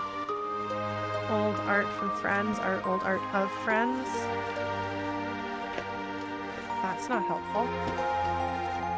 Gotta find some more stuff that's older. Nope. All of this stuff is from after, like there's a dude punching a shark. This one looks old. Yes! Maybe it's in here. Yes, I think it is. Oh, shoot. Hold on. Where is it? This is it. I think this is the sketchbook that has the oldest one. Not the redone one, which I think is in one of those other two there. Hold on. Hold on. Yes! This is it. I think it's in here. Just gotta find it. This is 7th grade. Which was... Ah! I found it! I found it! I found it! I found it! I found it! I was so right. Okay, so this is back when the game was actually new. This is the bridge scene. This is what we're seeing right now. Okay, here's Locke. You can tell it's him because he's got a vest, a bandana, and fingerless gloves. These are essential attributes. And also if you put fingerless gloves on a character, I'll probably like them. Here's Sully's. Notice that my preferred design for Sully's is closer to her Amano design. And I still, to this day, draw a Sprite-style Locke and a Mono-style Sully's. That's my preference. But yeah, see, so they're on the bridge. They're in a port town, so there's water under the bridge. Yeah. So this is this picture. I would draw in school all the time and get in so much trouble. One of the only times in my life that I ever got detention was the teacher was like, you can either have detention or you can rip up the drawing you're doing. And I was like, I'm going to take detention. And like other people were like flabbergasted by that. And to this day, I don't understand why people were surprised or confused by that. Anyway, yeah, so here we go. See, she's got like the little like the binding there. See, like if you look at the sleeves and like so the details here, this is how I still draw Sellers. I still always give her the like this particular kind of hair thing. I always give her like these like multiple earrings. I draw like that outfit. Like things have only changed so much. But yeah, so there you go. This sketchbook is from, when did this game come out, guys? Oh man, if anyone's ever heard me talk about doing contour line drawing hands, I'm not kidding. Some old Lauren art. Some of my classmates in school sitting in their desks. Just like lots and lots of stuff here. Being really angry about having to draw from life, illustrating stories that I wrote. 1994. This was not from 1994, actually. This would be 96, I think. Yeah, I think this might be 96. Which would be why I guess it's the Amano style design. This, yeah. I'm gonna see if I can find, if you guys can bear with me a little bit longer. I'm going to see if I can, yes, I'm older than a lot of you. I'm gonna see if I can find, I think it's in here.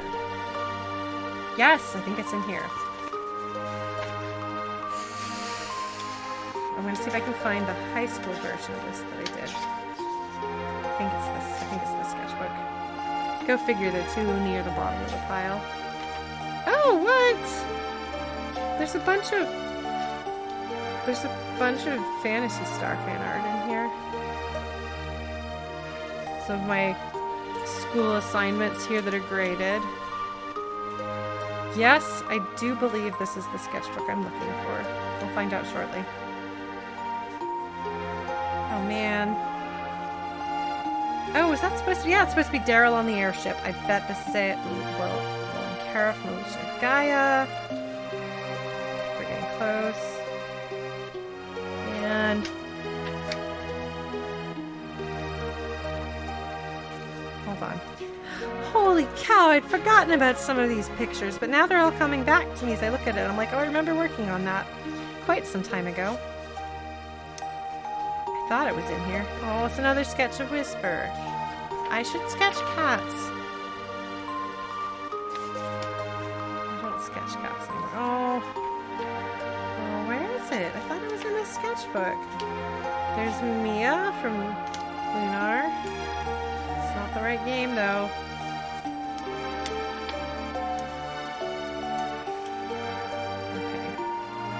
Chaz and Rika. Oh my god, it was gonna be summertime bathing suit Phantasy Star 4 characters. I was really into Phantasy Star 1.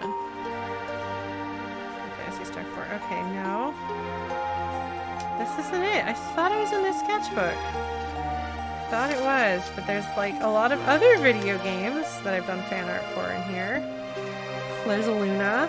That was me cosplaying as Luna from Lunar. If that wasn't clear. I thought it was in here, but I don't see it. No, where is it? Ah! All right.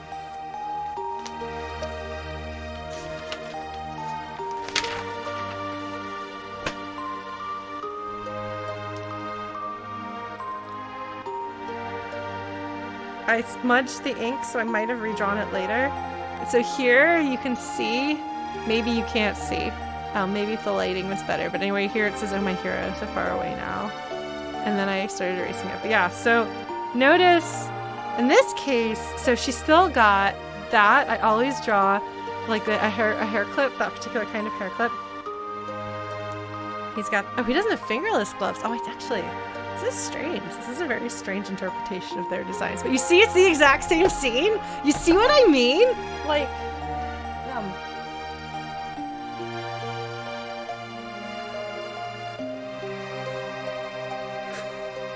observe. This is high school.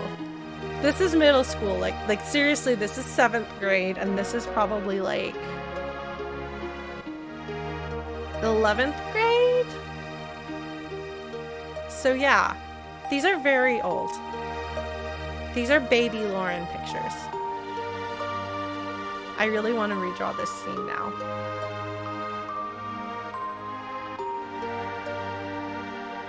Yeah, I don't know why she's kind of sort of a sprite design. But yeah. She has the hair clip, like the hair clip is one of her defining traits. So I always draw her the hair clip. But yeah, and I also tried a background with both of these.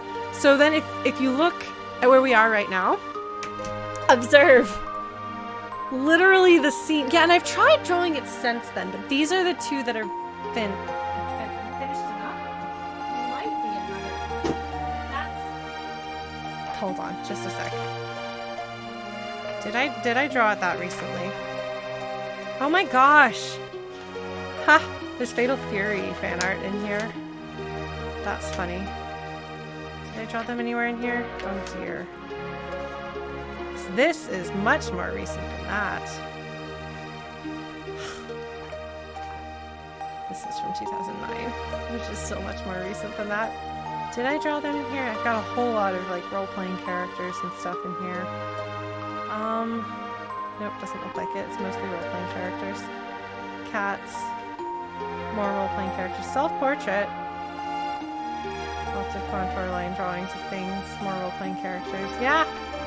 Some cool pictures, but that are flashbacks. But yeah.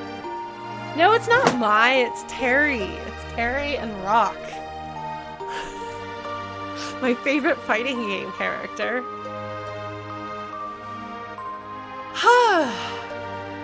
Okay, yes, they did. They gave Tara green hair so you can tell the difference between the two. So yeah, I told you guys back when I first started this, thank you for humoring me as we spent like half an hour going through an entire box of sketchbooks dating back to 5th grade. Warning, reading this sketchbook may be hazardous to your health. This sketchbook predates Final Fantasy VI coming out in the US. This sketchbook, I think, is probably from a year or two before then. I don't know for sure. But a long time ago. Wait, no, that can't be right. I don't know, actually. Because it has Lunar fan art. And I swear that the Sega CD, I don't know. Either way, I love this game. I have always loved this game. I have distinct memories of working on that picture, the first one, the really, really old one. I have distinct, sorry, I realized I didn't have my headphones on, so music's just been playing in my head. I remember working on this in shop class. So I'm gonna redo that picture. Let's do it. Let's do it. Before I finish replaying this game on stream this time. Let's do the bridge scene. Let's see what I can do with the bridge scene now.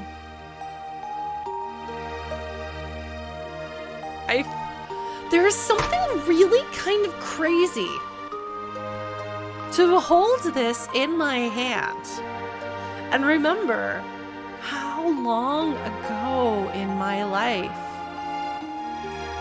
this happens, and I can still like remember the experience of working on it and how passionately I loved these characters. And here I am, you know, over 20 years later, by far, still emotionally moved by these characters, and yet my perception of what happens in the game so wildly different because I have had so many life experiences that I could not even begin to conceive of. You know, when I first drew this picture when I was like 13. You know, and the people, I'm probably older than some of the people who worked on this game now. That's really interesting.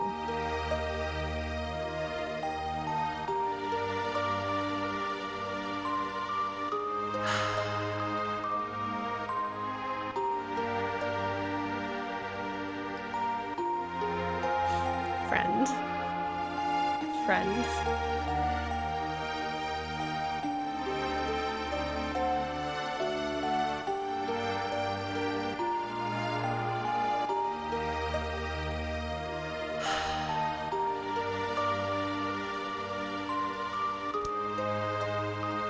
God, I love them so much.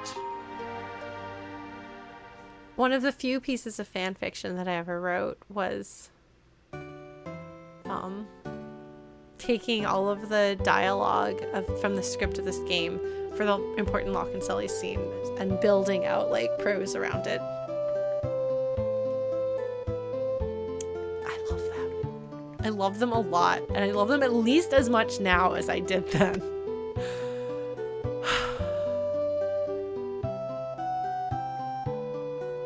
Ah, man. Oh my god. Yeah.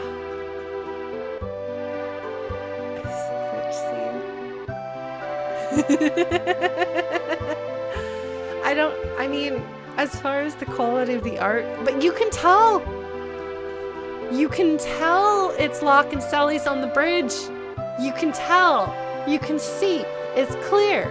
It's clearly, that's clearly Locke, and that's clearly Sully's, and this is that bridge right there in Albrook. And I also want to point out that I did not have a screenshot from this game. We didn't have screenshots on the internet in like 95 or 96 or whenever I do this.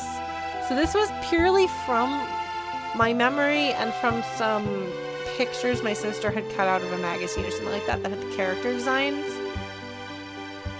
We didn't have... Do we have fan sites then?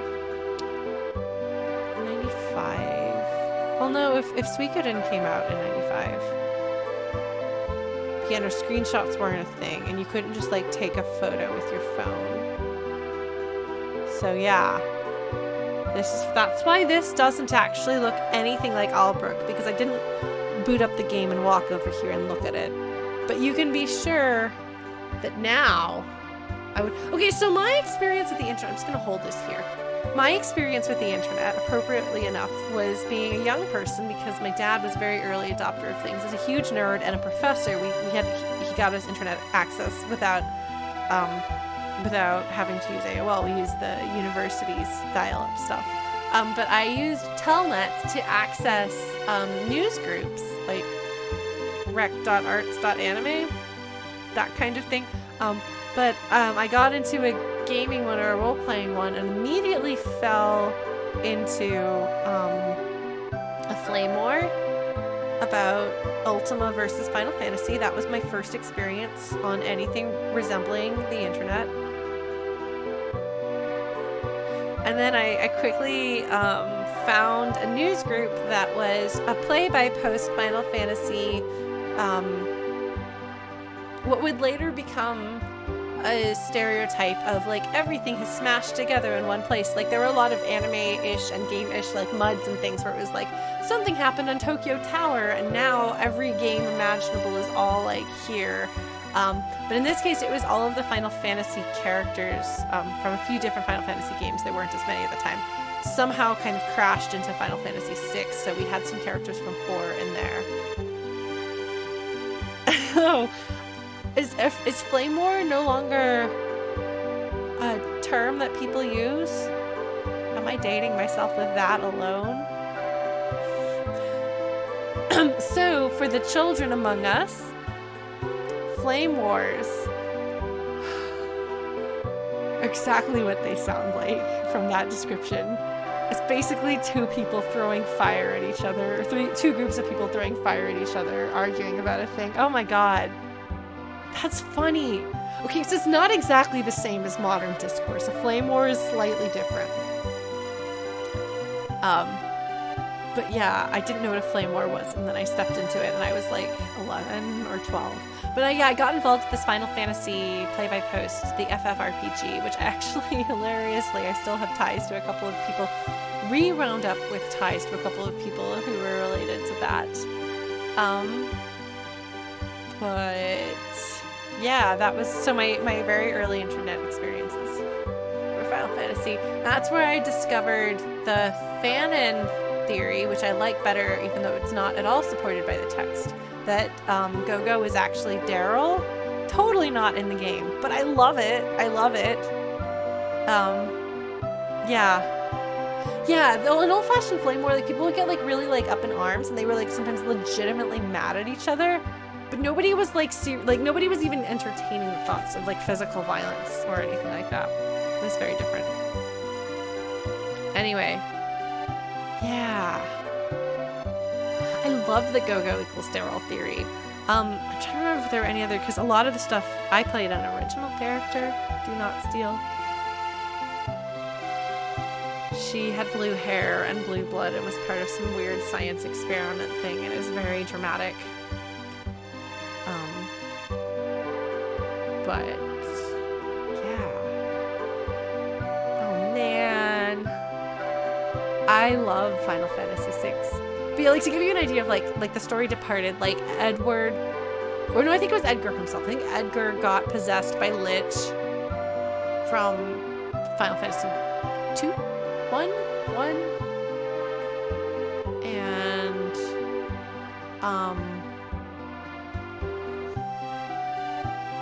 Tiamat was somebody else, and things. It's very full of drama, like, but in character drama. If there was out of character drama, I was too young to be part of it. Yeah. Hey, Young Cthulhu. Oh man, Young Cthulhu, you missed it. I'm gonna hold this up anyway.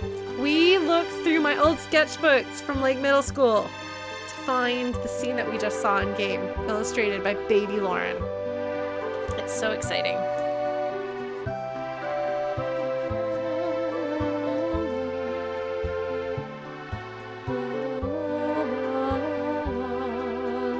So I showed you guys a whole bunch of pictures of Locke and Cellars that I drew. This is just happens to be this scene. I don't know why this is the scene that I've drawn a bunch. I don't know why. Oh, but I've also drawn the he's pulled her up, like holding onto her, like the end game. That I've drawn that twice, I think.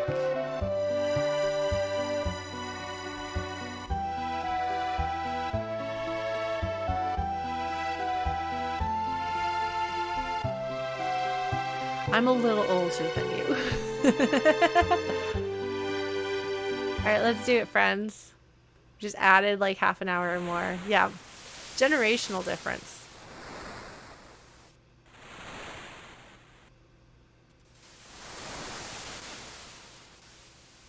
Huh.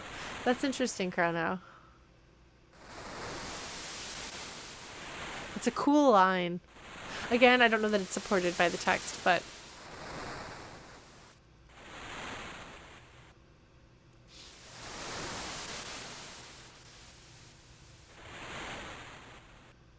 very cool line. Oh man, now we're gonna have some other really memorable scenes. Thank you for following. It is what it is. At least I assume that's when I'm supposed to say your name. Hello, I'm Tara.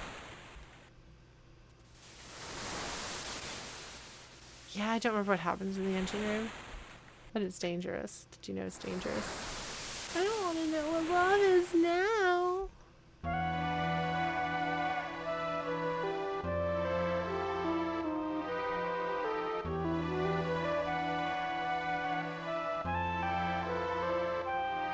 I tried for my flute choir arrange album that I'm making from this game because, as is readily apparent, I like this game a lot. But I actually had, this is Awakening, I had arranged this, but I feel like it's a little too boring.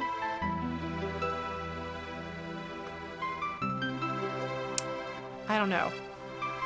It's tricky because there's like a million songs that I want to cover, and then I'm like, which of these would work well as a flute choir? It's tricky. Because it's all so good.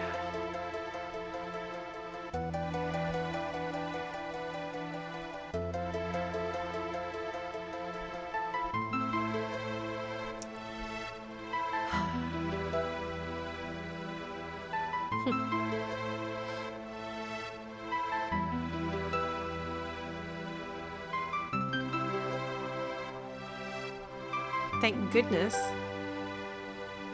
Kafka used her more than anyone. So I feel like "what's with you" isn't quite the right translation for probably whatever she said, but Ted Woolsey was doing his best.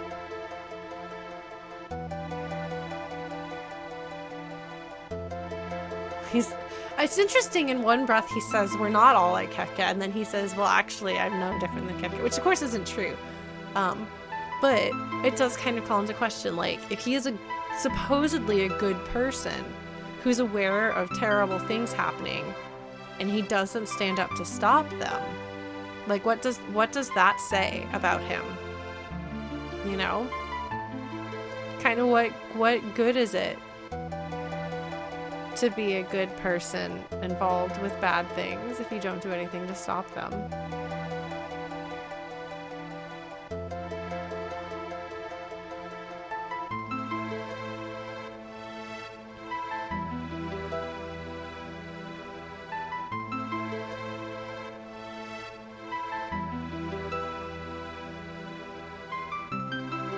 Tara's over here having a personal crisis. And again, I love the read of Tara as Ace, where she hears people talking about love and is like, love seems really important. My parents were in love and managed to create a child when it doesn't seem like it should be possible. So clearly love is really powerful, and she's been without any sort of love for her entire life, really. And so she's like trying to figure out what love is and what it means to love someone, but it doesn't have to be romantic love.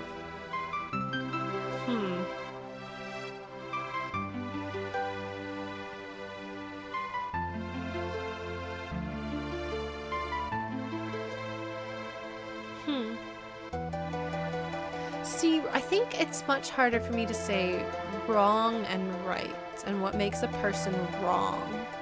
Like, what is wrong about a person?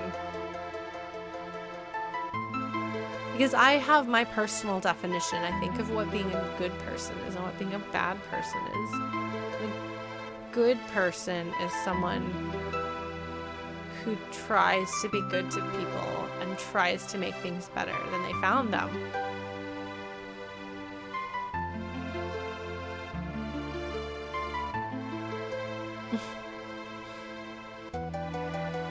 Yeah, I've actually been thinking about this a lot recently, Stolen Light, about, I kind of wonder whether on some level things would have turned out better for me if I had just straight up been a gay woman.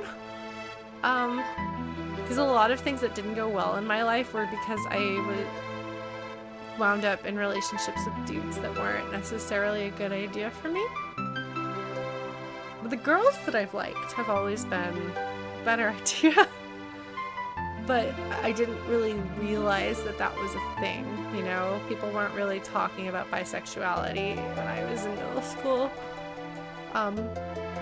Yeah, it's just that, and it's not necessarily even the dudes that I dated were all predatory. It was just, it's one of those really stupid things in life that I realize is really stupid, but I had this really, really, really awful and traumatic experience in high school, and part of me is like, if instead of that I had realized that I was hopelessly in love with my best friend, who was female at the time, at some point, and had tried dating her, whether we stayed together or not, whether we were a good idea for each other or not, would I have avoided that? And this is the sort of thinking that you can go absolutely crazy wondering too much, you know?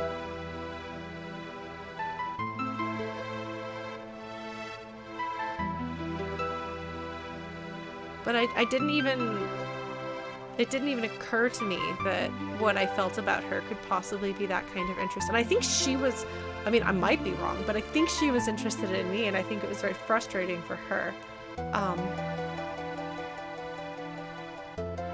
We would like play like Lego games or pretend games or whatever, and I was always the one like running the game basically, and there would always be a love interest who wanted to kiss her. Because that's what happens in stories, right? You know?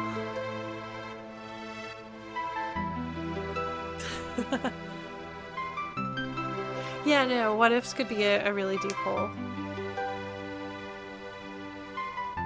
And I think she has grown up to be a very, very different person from me.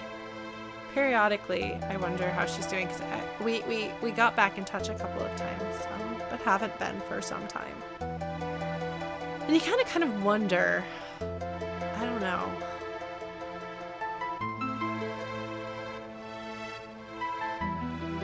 It just makes me really sad that I didn't know that was an option for me. But now, here I am. And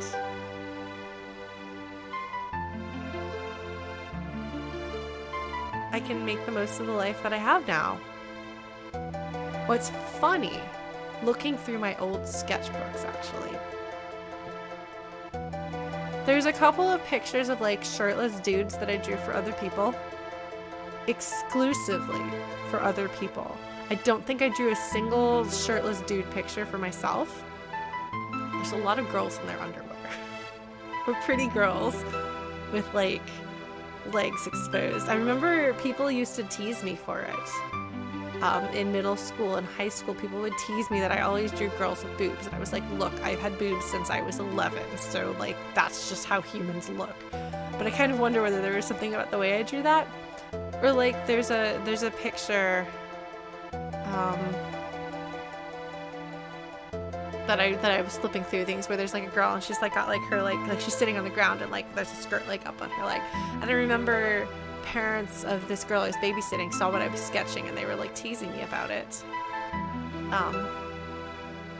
Like, I wonder whether anyone wondered back then. So kind of like I drew a picture of from Mermaid. I've been sketching a little tiny bit again.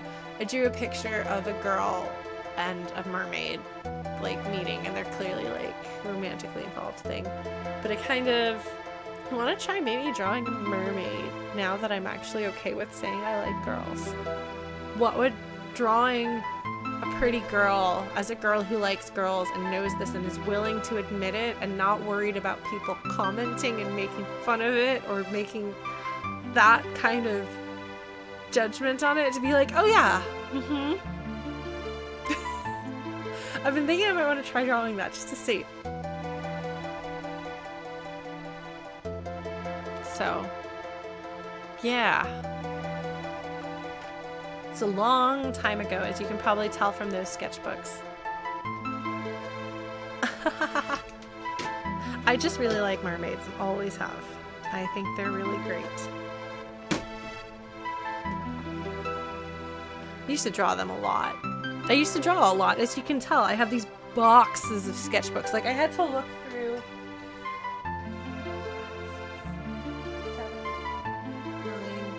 7, 9, 10, 11. I looked through 11 sketchbooks to find the pictures that I was looking for tonight. And there's another box of sketchbooks on my bed.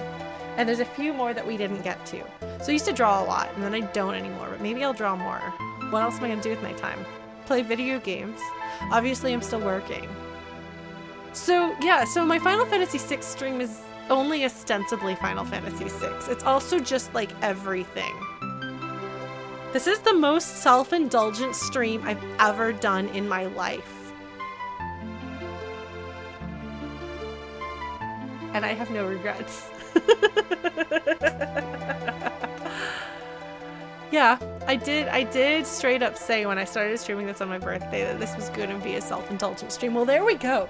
We just spent 30 minutes looking through my sketchbooks for something, and then we're talking about sexuality and identity and middle school and regrets and things, so. But it's good to talk about and think about these things. And for me, because Final Fantasy VI is so intrinsically wrapped up in who I grew up to be.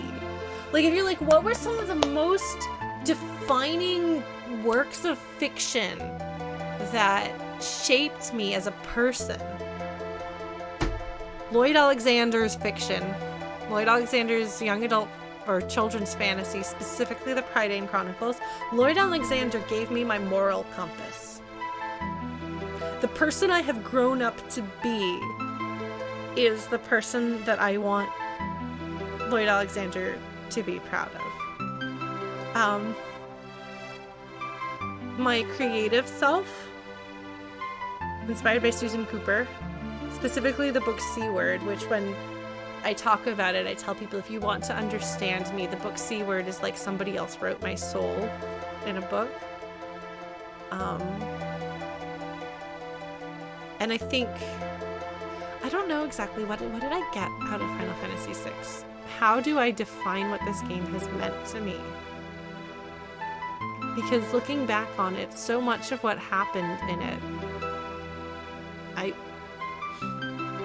maybe I could follow it, but like emotionally I didn't understand. And it's not that it's the most adult or mature game, but for the time it really was. What did Final Fantasy VI do to me as a child? Like how did it create me? What part of Lauren that you see here and now comes from this game? I'm not sure.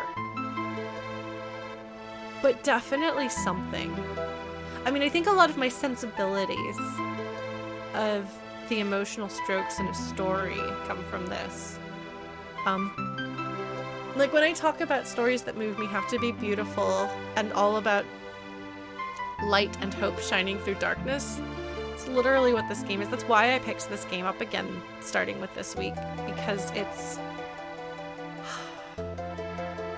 that's what it is. Maybe that's it.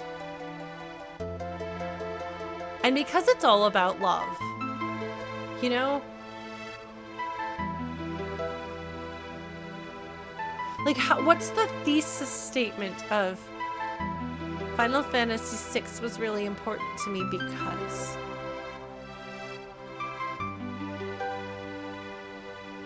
Same, Tara. From Little Girl Lauren. You're just young. And Leo's like, I haven't really had much time for love in my life.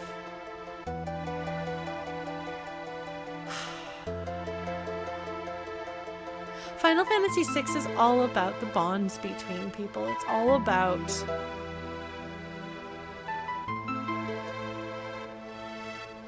how in the face of tragedy we can make it through anything if we just stick together.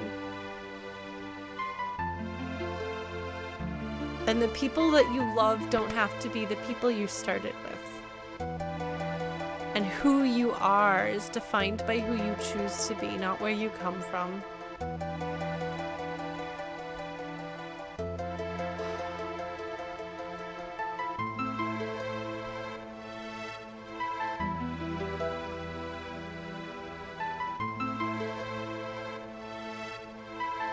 Like, as a kid, I wasn't really aware of thinking about trauma, but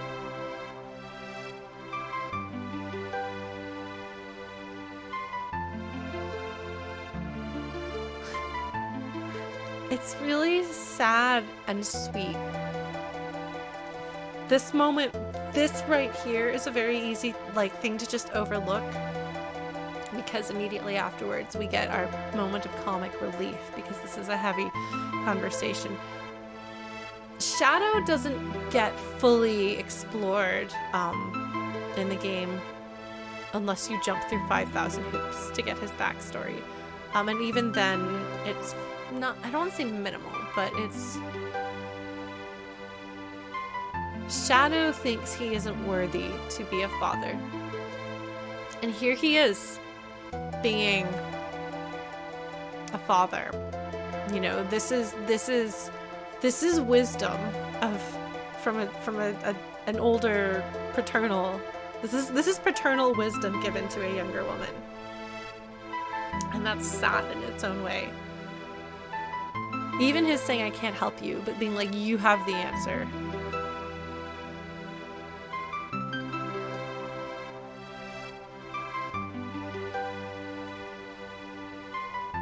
He's lying, by the way. He has not killed his emotions, he's just actively trying to.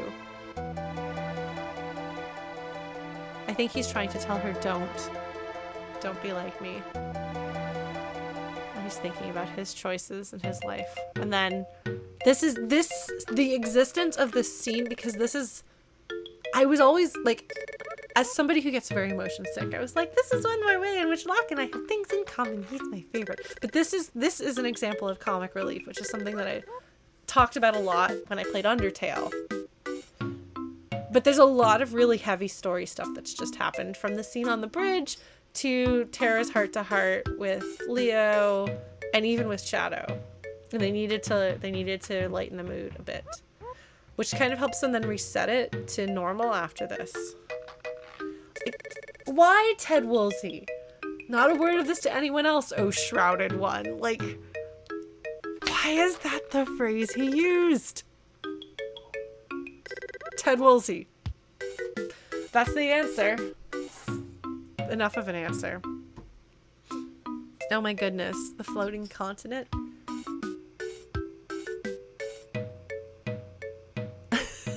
Yes, deep shock.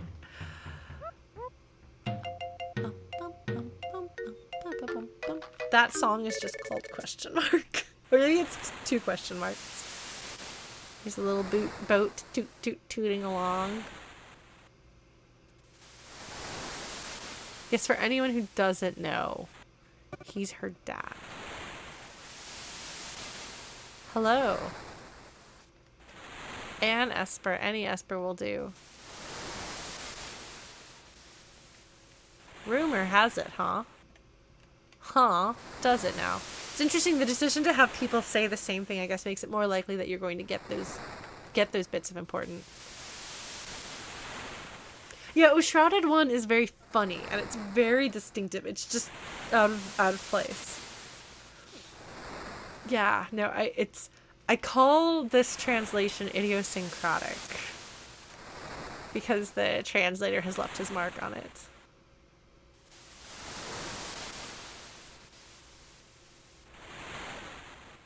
No, she's Realm Aroni. And it's Strago.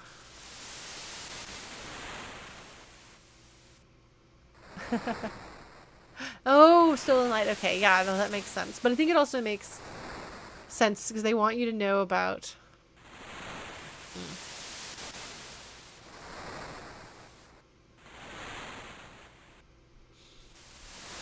I liked Realm a lot as a child, and then I stopped. So, you know, I make it. General Leo's holding a meeting is not the translation. Shadow's like, I'm just chilling with my pup. Woof.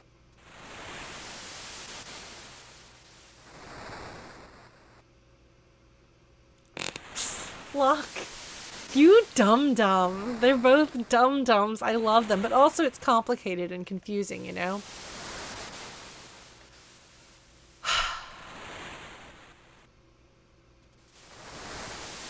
Oh, no, he's a Doberman. Right? Is that what I'm thinking of? The Doberman? Is that the one I'm thinking of? So, sorry. Yes. Doberman.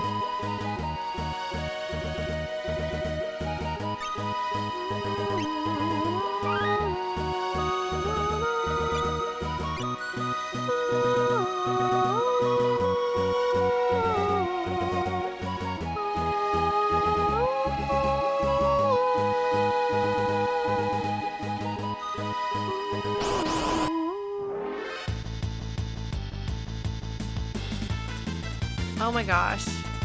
So there's some funny naming happening here. So Baskerville here, I assume, has something to do with Hound of the Baskervilles. So it's dog creature.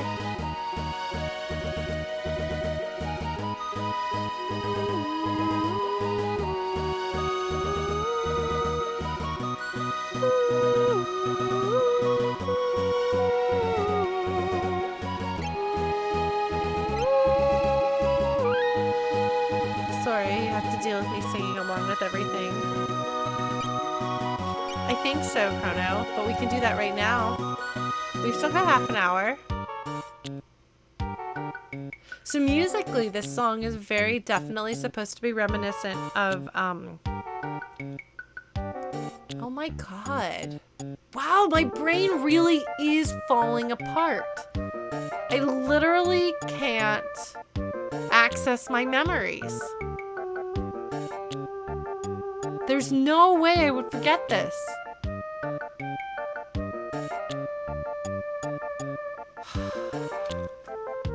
Hold on. Mysidia. Okay. From Final Fantasy IV, the magician's town where Palom and Porom are from. It also has this really weird, kooky theme that has weird sound effects in it. So this song, if you've played Final Fantasy IV, you might think, wait, this kind of makes me think of Mysidia, which is like foreshadowing. Musical foreshadowing. Thanks, Umatsu! Oh wow, strangers! Oh really? Like the original Final Fantasy II for the NES? And you're like, these are magic rods.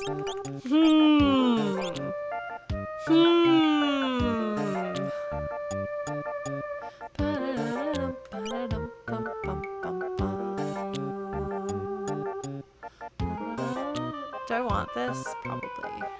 What else am I gonna do with my money? Don't buy anything? Oh, do they give it to me at a lower price later? Probably. Oh, I just heard the banjo.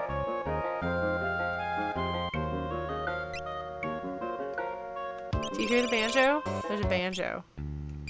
Ah, okay, thank you. I have no concept of money in this. Yeah, that makes sense.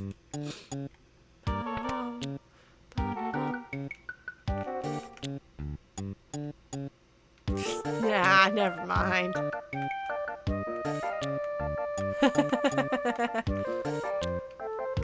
Is that like what Link's Awakening, where if you steal something, your name becomes Thief?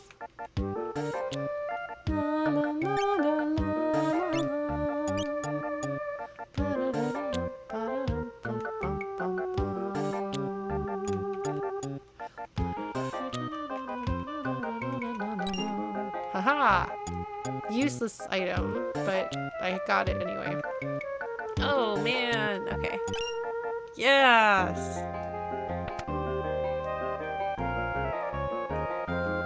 So much flute. Oh, I don't have any dragoons yet.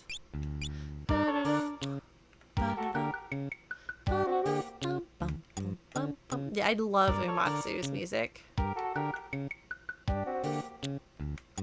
I should probably have some dragoon boots.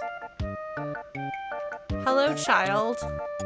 No admittance. It's just such a strange line from a child, you know? Yes. No imp for me.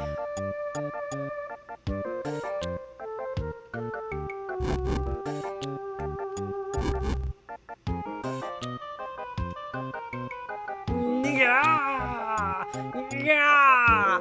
Yeah! Sorry. Yeah! Yeah! I'm a Final Fantasy exclamation. What in blazes are they? I mean... And then there's Undine. Undyne. For some reason, the innkeeper doesn't like strangers.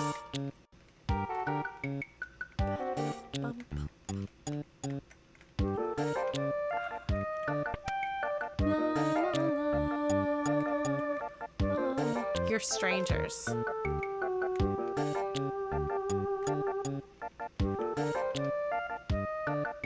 Do we stay here? Is that a thing that we decided we should do?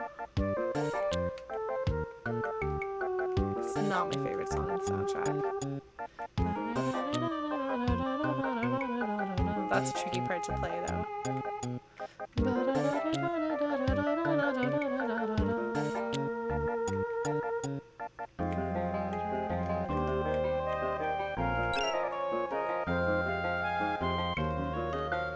I'm gonna eat your giant radishes. Yum, yum, yum, yum, yum, yum.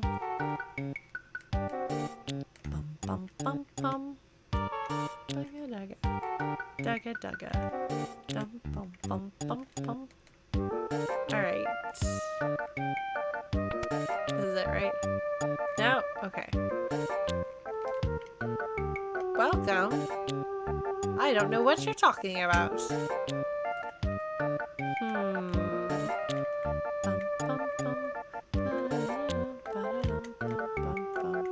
No, it's wacky magician hijinks music is what it is. You ready for this, folks? Let's progress the plot.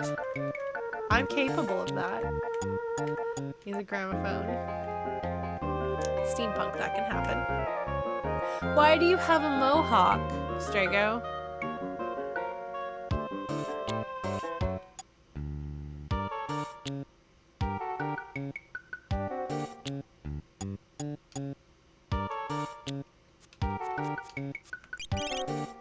I always said Strago when I was a kid, but enough people I know call him Strago that I've started calling him Strago. He's embraced, but usually they bald in the middle.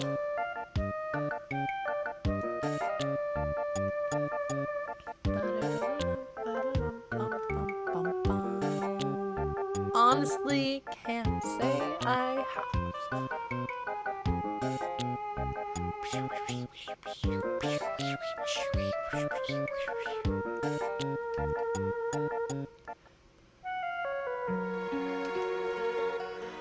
This is a song that I've got on my flute choir cover album.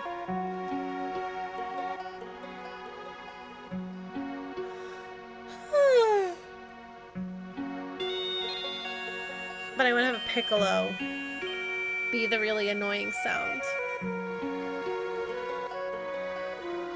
Because bagpipes are annoying, and so are piccolos. It's such a pretty song.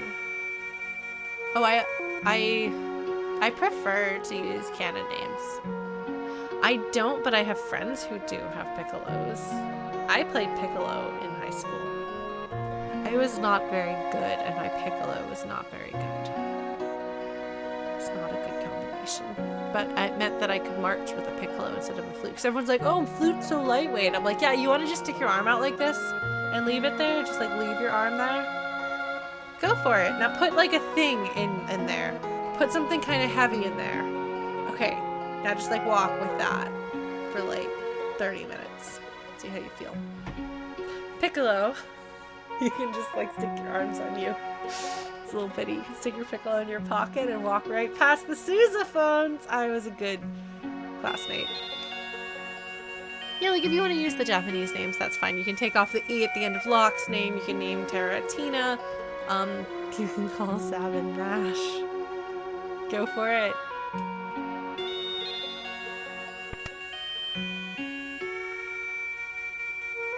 You could try to fit Cayenne, but it wouldn't fit, no.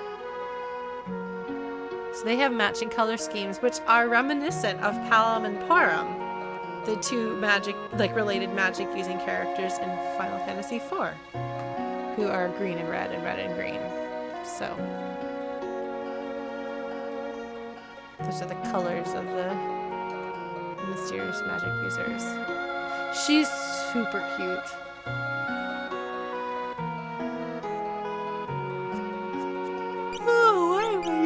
I don't know.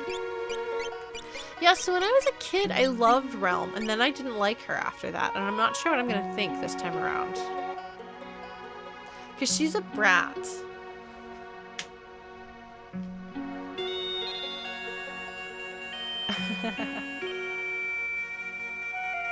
What is going through your head right now, Shadow?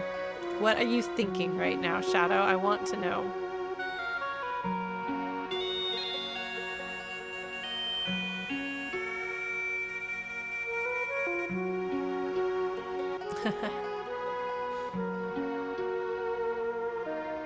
Yeah, I just noticed that or thought about that for the first time myself, Blade Tiger. But now I can say things that pop into my head and other people have to listen to them.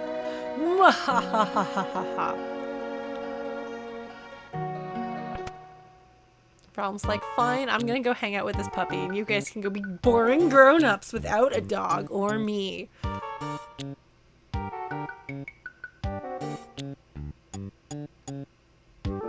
What are you thinking right now, Shadow?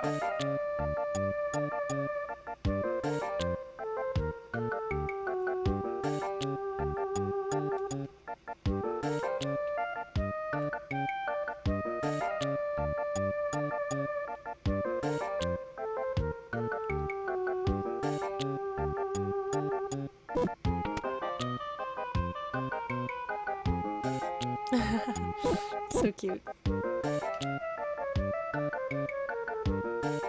No, Interceptor's a good puppy. He's a puppy pup. I don't know if you want that child. But you're a little kid. You don't know any better. Arr, on his last legs again.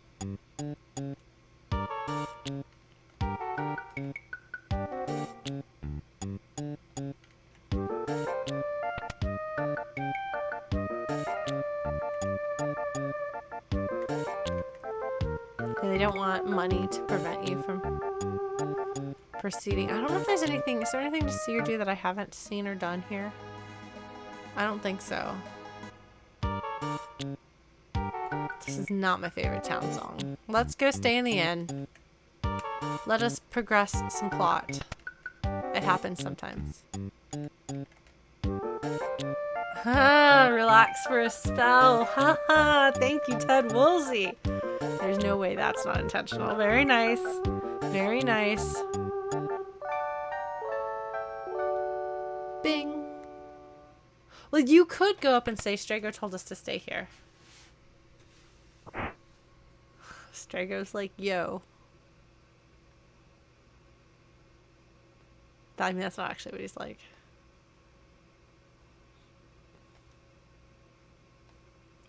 This is a timed segment.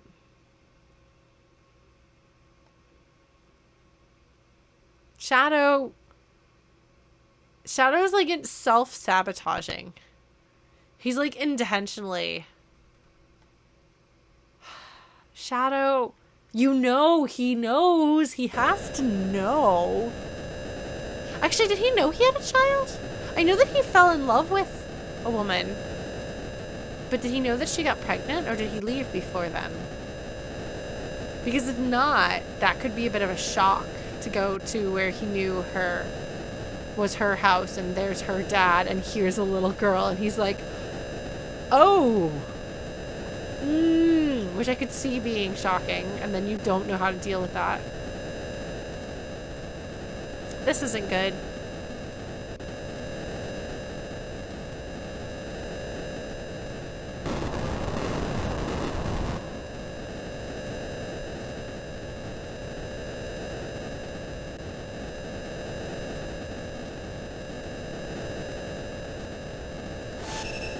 He's using Flames Begone trademarked.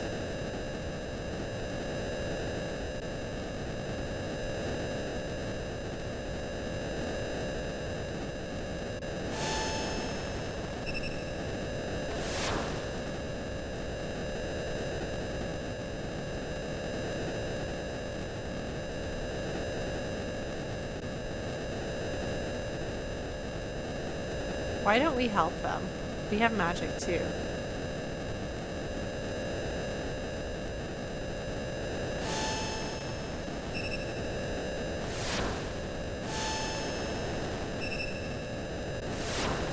You're supposed to be like, wow, they all have it. Like, this is everyone in the entire town. How is that? Oh no, you guys. Didn't work. No, you dumb old man.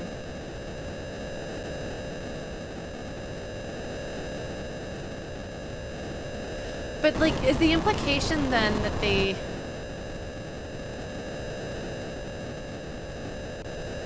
So that's not... You don't think they're casting ice? I am actually stolen light. It's not my favorite thing, but it's not as bad as lava caves. Because the fire doesn't look very fiery. It's really weird looking. Do we have a time limit here? Do we have a time limit here?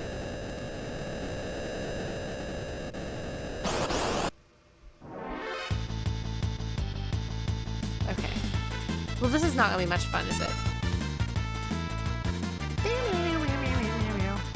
I don't think I want to fight 6 bombs. You know? I feel like that's not on my list of things I want to do.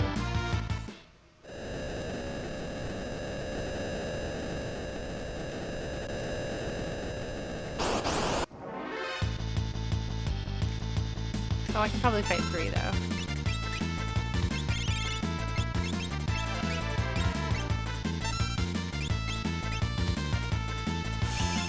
Let's see what happens. Okay. Well, that takes care of it.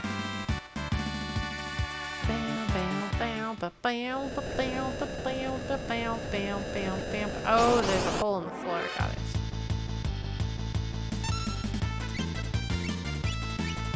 We're just gonna kill them all. All of them. Bye.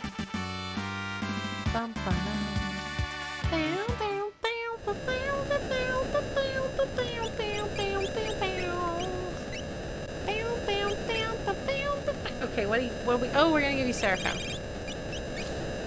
You gotta learn to heal if you want to be in my party. Baseline abilities. Okay. Oh no!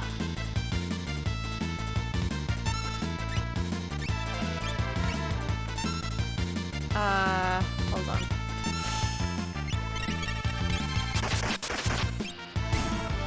We'll try this. See how aqua rig. That's hard to say. Aqua rake. It's not just me. That's aqua rake. It's a really difficult thing to say for me.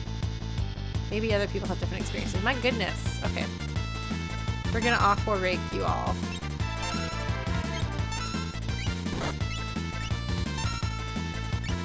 Just in case anyone's still standing after that. Let's see. Boing. Glug. Oh, okay, they're all gone. Well, that's good. Terra gained a level. Yay! Good job, Terra. I guess I'll just take down all the bad guys. Sure, why not?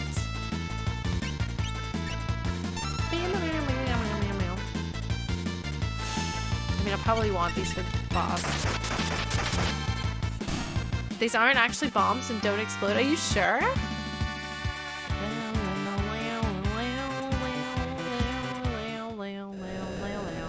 Sorry. Apparently, we have hit the point of the stream in which I sing along. Still working on that. And it doesn't hurt to get some HPs. I don't think any of those are useful.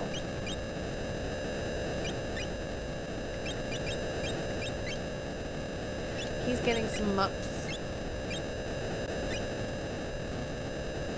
Carbuncle! Very cute, not very useful. You know, like, I don't know that I care about any of these. This one! It wouldn't be too bad.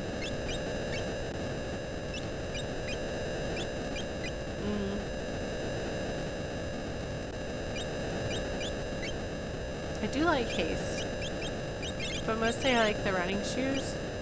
Sprint shoes? I can never remember which of those is which. Do I want to bother learning what Carbuncle has to teach me? Maybe. Sure.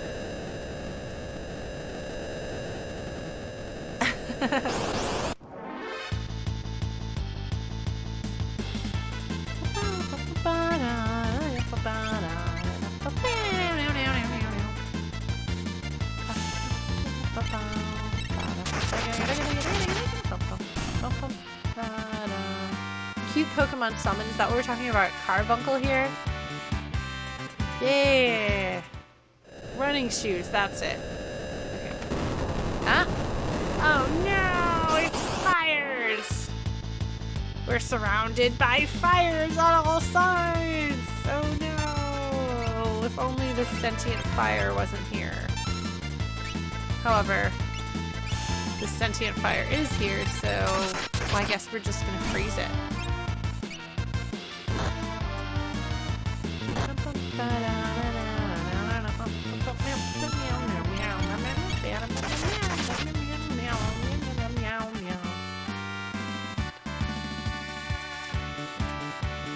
Man, I love guitars. Have I ever mentioned? Oh, it keeps going! What jerks! Well. Sophie is... I don't actually know. Where are you, Sophie? Can you guys see her? Can you see the cat? Can you see her? Okay, good. That's very important. My core overheating computer. I need to get some compressed air to make the computer slightly less sad. Alright, we're gonna go through the right door. Which is the right door.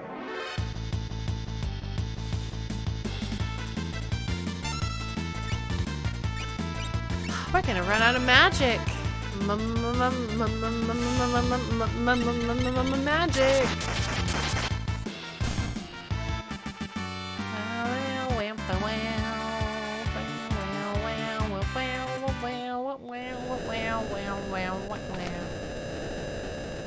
Gosh.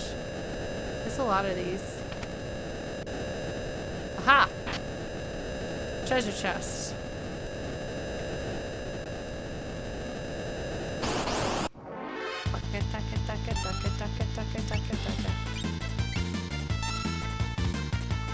We're gonna let him kill them.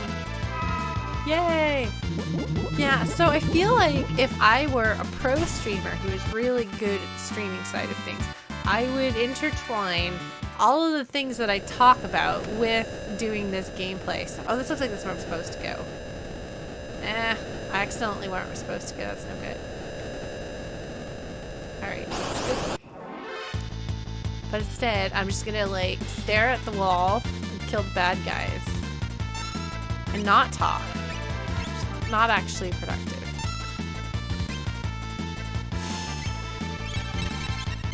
Don't cast Ice 2 on yourself. Super not the best idea.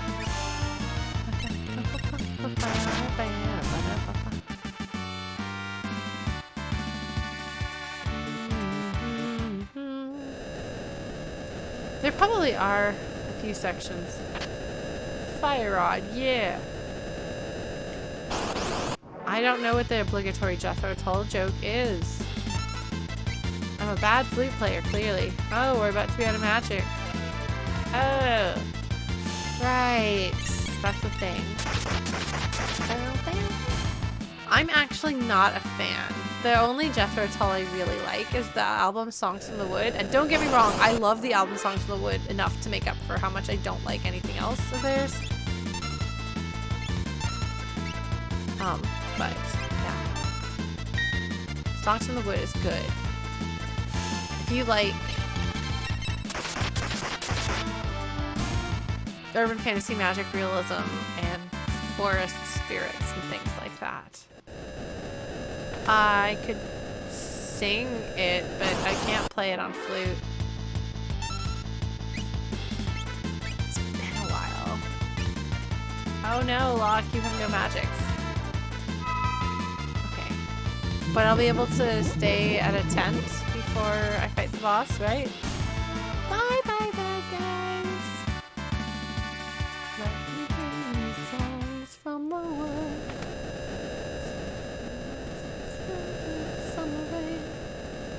Uh-oh. Nope. Well, that's fine. We'll manage, or we won't. That's okay. It's been worse.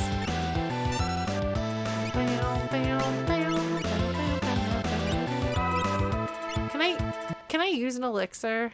Tincture? Do I have any tinctures? I do.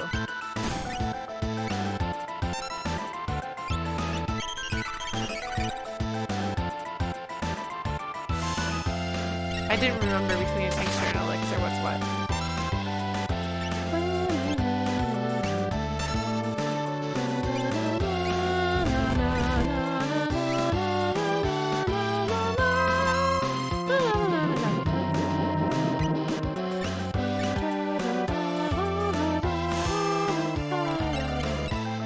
That feels very accurate to my experience with them. Chrono.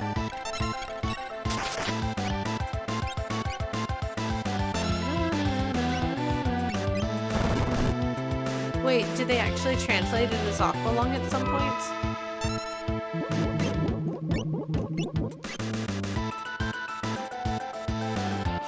Oh, do I have more full? Oh, I forgot that I had more. Oh, interesting. Yeah, I usually use morph. This game by and large isn't very hard. So I don't really pay attention to the battles. I'm sorry.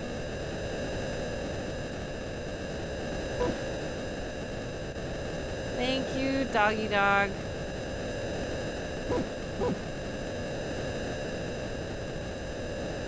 Interceptor! Look how many exclamation points we got. Oh no!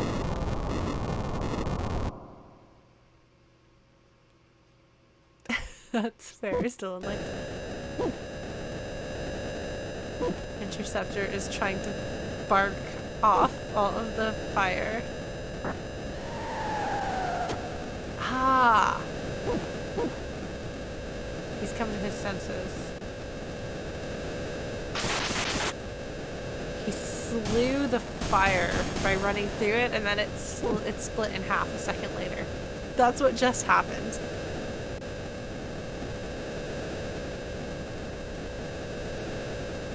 That sounds like a great idea. A smoke bomb's absolutely going to get you out of that.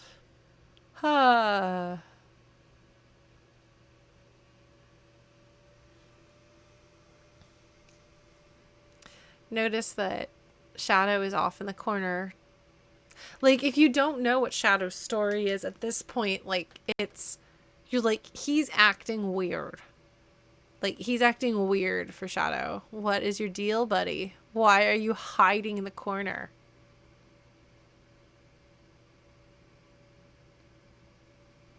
Looks like what gives. The village of the Mage Warriors. Our people slaughtered Esper's way back in the day. Wasn't so good.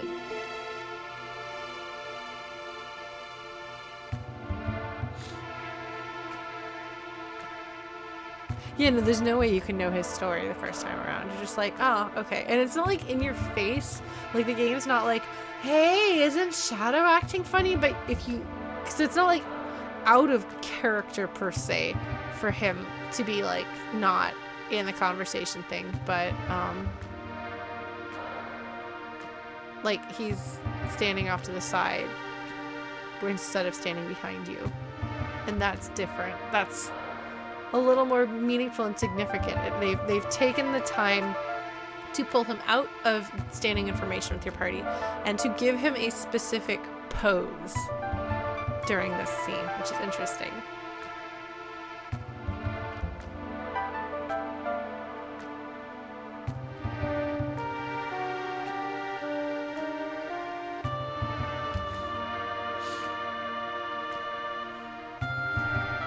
Yeah, so humans are not really very good at this.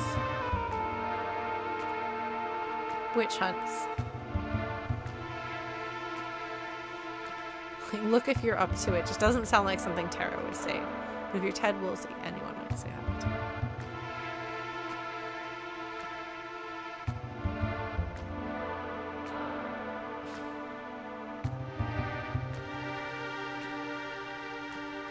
Fuddy-duddy. It's a great term.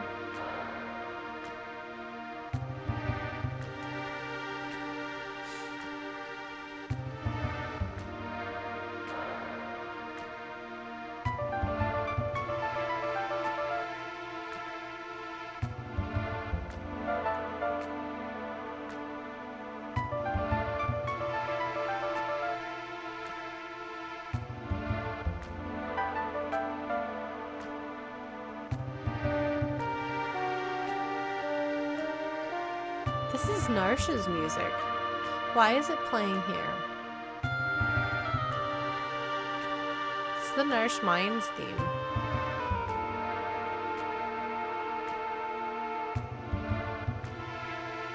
Sorry. I just thought of that as I was grooving to the music and completely spacing out. I'm like, sure, I'm supposed to be streaming and talking to you people, but I could just sit here and be thinking internally, what is this music? Oh, interesting, but isn't this the but isn't... The Espers were created there. Oh no, that's right. Oh no. Oh no. Right. She's throwing a temper tantrum. She just flopped on the floor.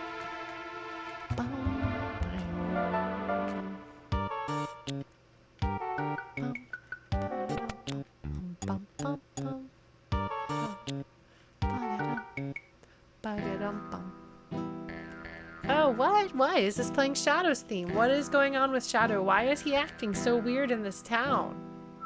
He doesn't usually react to things.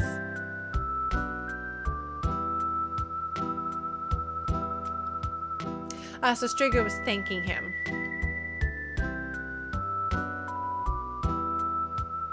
Shadow, you're not nearly as evil as you think you are. Oh yeah, no, this song is fantastic. You notice he won't look at her. He's like, oh crap. And he's like, I'm gonna make her life worse by being in it. Shadow, you need therapy.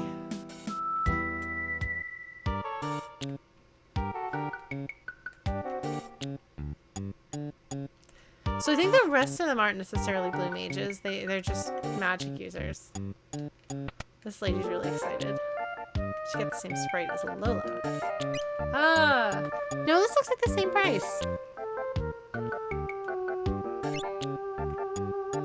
Tiger mask.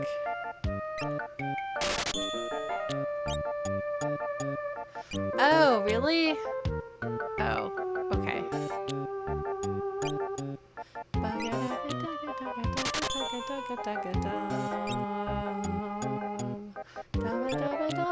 Oh, I did that wrong. Well, whatever.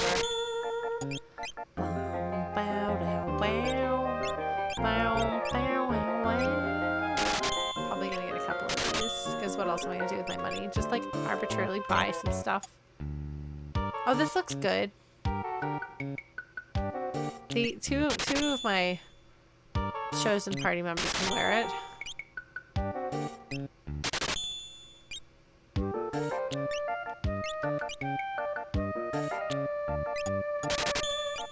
Oh man, Wild Arms 1 has some of the best music.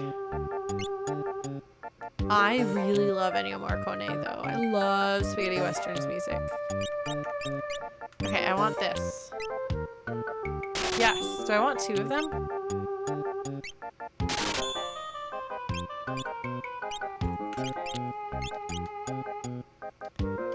Do I want two Hawkeyes?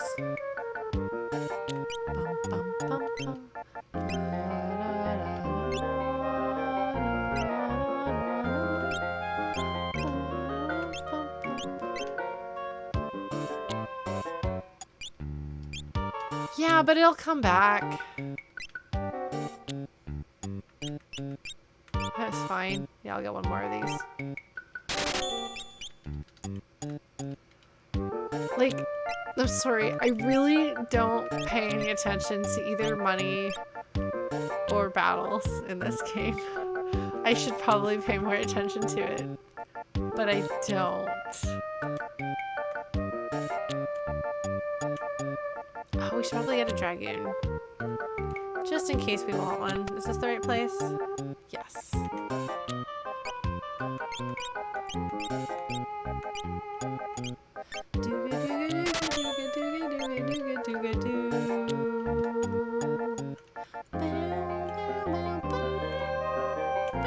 No, I didn't. I did not. I forgot to. Thank you guys. So I'm over here careening madly, like crashing into everything and not paying any attention. You guys are like, whoa, whoa, slow down, follow the signs. Have you healed? No, I haven't. Bing.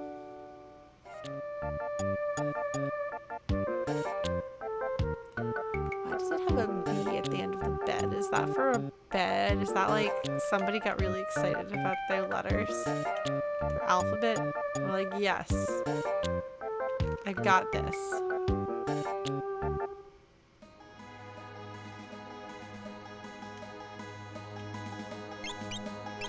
Oh, is that why Wild Arms 3 is such a hot mess?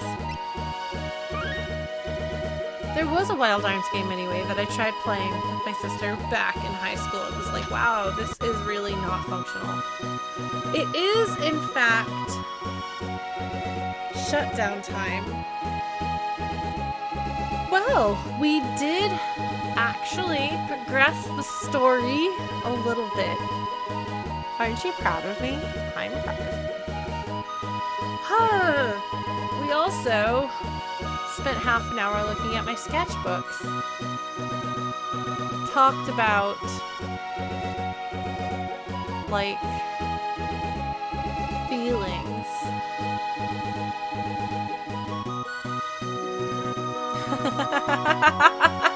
Thank you, Deep Shock. I'm good at this. I'm very good at this. I am a serious speedrunner. No, I suplexed the train, and therefore this is a speedrun no matter how long it takes me to beat it. Right? Isn't that what we concluded? Well, thank you guys so much for joining me. I'm sorry if you were hoping for a proper Lauren stream on Tuesdays that has new feelings instead of old feelings, but this game is super important to me, and I think that playing through it is going to be a meaningful experience for me. I'm happy to continue. Thank you guys. I'm glad you could make it. Yeah, we're gonna keep doing these on Tuesdays until we get through it, and then I guess by then I'll have figured out what else we're gonna play on Tuesday. But I really want to get through this. I really want to dig into how much I love this game. I love this game, guys. Like, fundamentally, on some deep part of my soul, upon hearing this music, has like a word, like, it has a feeling that I don't really have words to describe. And I mean, you know me. That's saying something, isn't it? Like, playing through this game for the first time with my sister, I think was one of, it was an early time that I was contending with, I guess, my first bout of real depression, like existential depression, sort of, which hit me at 2 points in my childhood. And so in a way, it was a very, very intense time emotionally for me when it came out. I was quite young. I remember being utterly captivated by it, and just, like, I think there's a whole generation of creators who have spent their creative lives trying to capture what games like this meant. I don't think Vector would be more like Dallas. Dallas is a shopping, like, fancy pants shopping city. So whatever city in this game is where people go to buy things that are expensive. South Figaro has too much sass and personality for Dallas, though. Jador and Dallas. That's fair.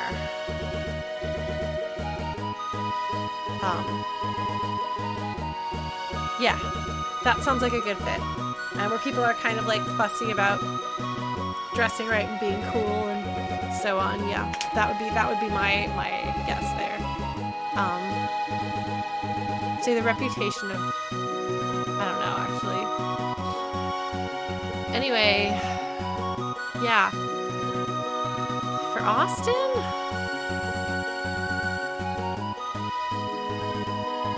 The way Austin's heart is, or the way Austin has become. Because those are two different things. Austin's been suffering a lot of gentrification from Californians moving in a really significant way. Which is common. I think a lot of cities are having that problem. Which is really a shame. But I don't know. I'm not sure that I could map a lot of the cities to places in Final Fantasy VI. I'd have to think about it. It's made a bit more complicated by the fact that like half of the world in Final Fantasy VI is under Imperial invasion and or on fire. But yeah, this game is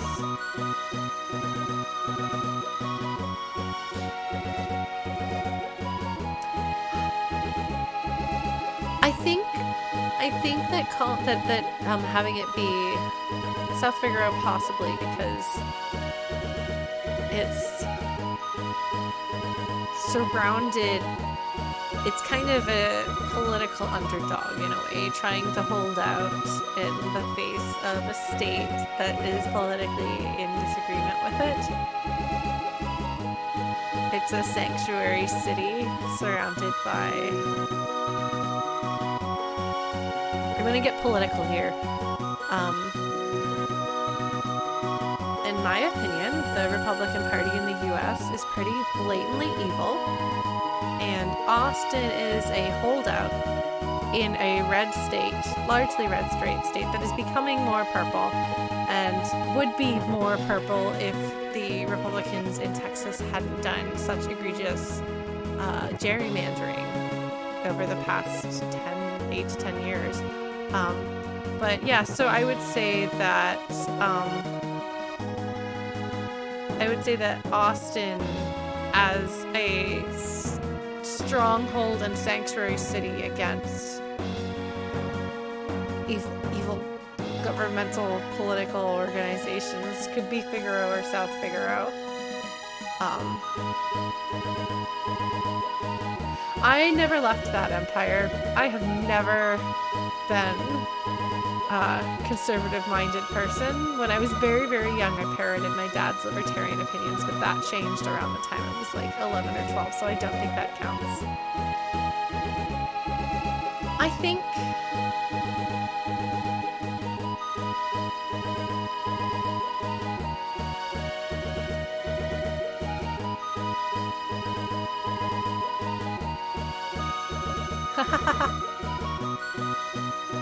No, I don't actually think that Celis and I have many direct parallels. For one thing, she is a person who hasn't really done a lot with her emotions and thinks of herself as being fairly cold, and kind of has to learn how to have emotions.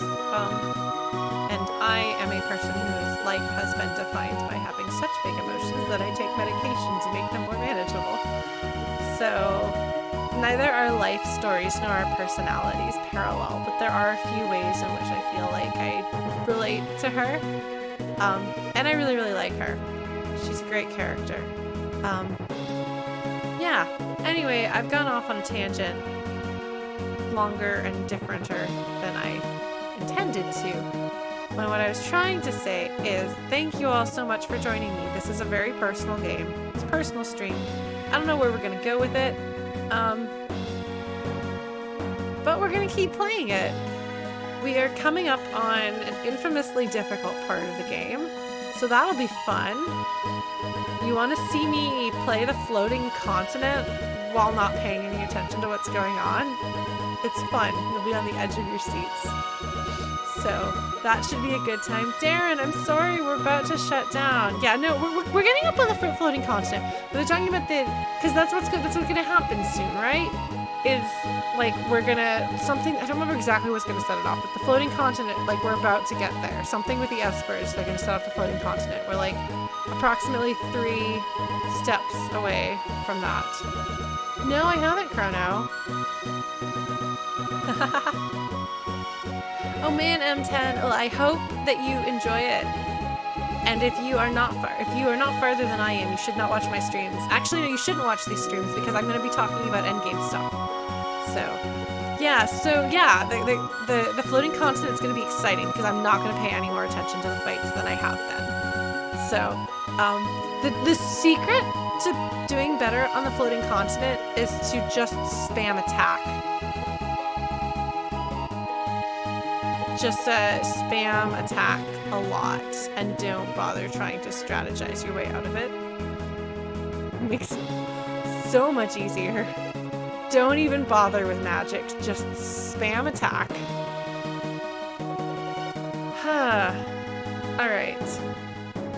Or you could run from things. Blue glass, that's so smart. I forget that I can run from things. And then you remind me, and then I run from everything for a little while, and then I forget again. It's good. This is good. This is why I have you guys here, because I'm just gonna spin wildly out of control otherwise, left to my own devices. Alright, so on Thursday... Oh! Yes, I have actually. This is one of my favorite games of all time. Here, for those of you who are walking in late, because we're going to be shutting down soon, I'm going to show you, especially if you're somebody who's been, who's a person who's followed me but hasn't been to this stream before. This is a picture that I drew of a scene from Final Fantasy VI in middle school. We spent some time today on our stream with me digging through a stack of sketchbooks to get to this. Oh my goodness, Deep Shock, that sounds rough. Yes, that's the reason why healing and life are like the first things that I teach everybody. But yeah, so we're at some point going to draw this scene again because we're going to draw this scene. Because I drew the scene here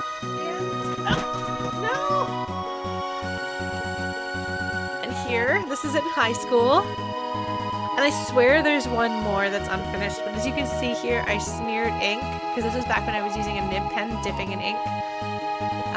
Yeah, oops, wrong one. I am a Locke and Sully's fangirl. Oh, what the heck? Oh, there's a thing over my head. And I have been a Locke and Sully's fangirl since I was a little girl. So we're gonna celebrate that and do some Locke and Sully's fan art. And we're gonna draw the scene on the bridge 20-something years later. It's gonna be good, I think. We'll do that. But I have freelance work that I gotta get done tonight, and I've still got a couple of hours of it left, so I should shut down here. But as I said, we will be picking up with this again every Tuesday at 7 p.m. Eastern for the foreseeable future, roughly from 7 till 10. And we will see how it goes as we progress through this story. Celeste is on Thursdays, and Creative Sprints are holding pretty steady for Monday mornings. So hopefully I will see some of you guys at these upcoming streams. Thank you so much if you're following me for the first time. I usually play games blind. This is an exception. I always talk a lot. This is not an exception. Thank you so much for following, and I will talk to you folks later. Take good care of yourselves. Be good to yourselves. Stay safe. Stay healthy. And if you have somebody around that you can give a hug, give some hugs. Good night, my friends. It was good to see you all here.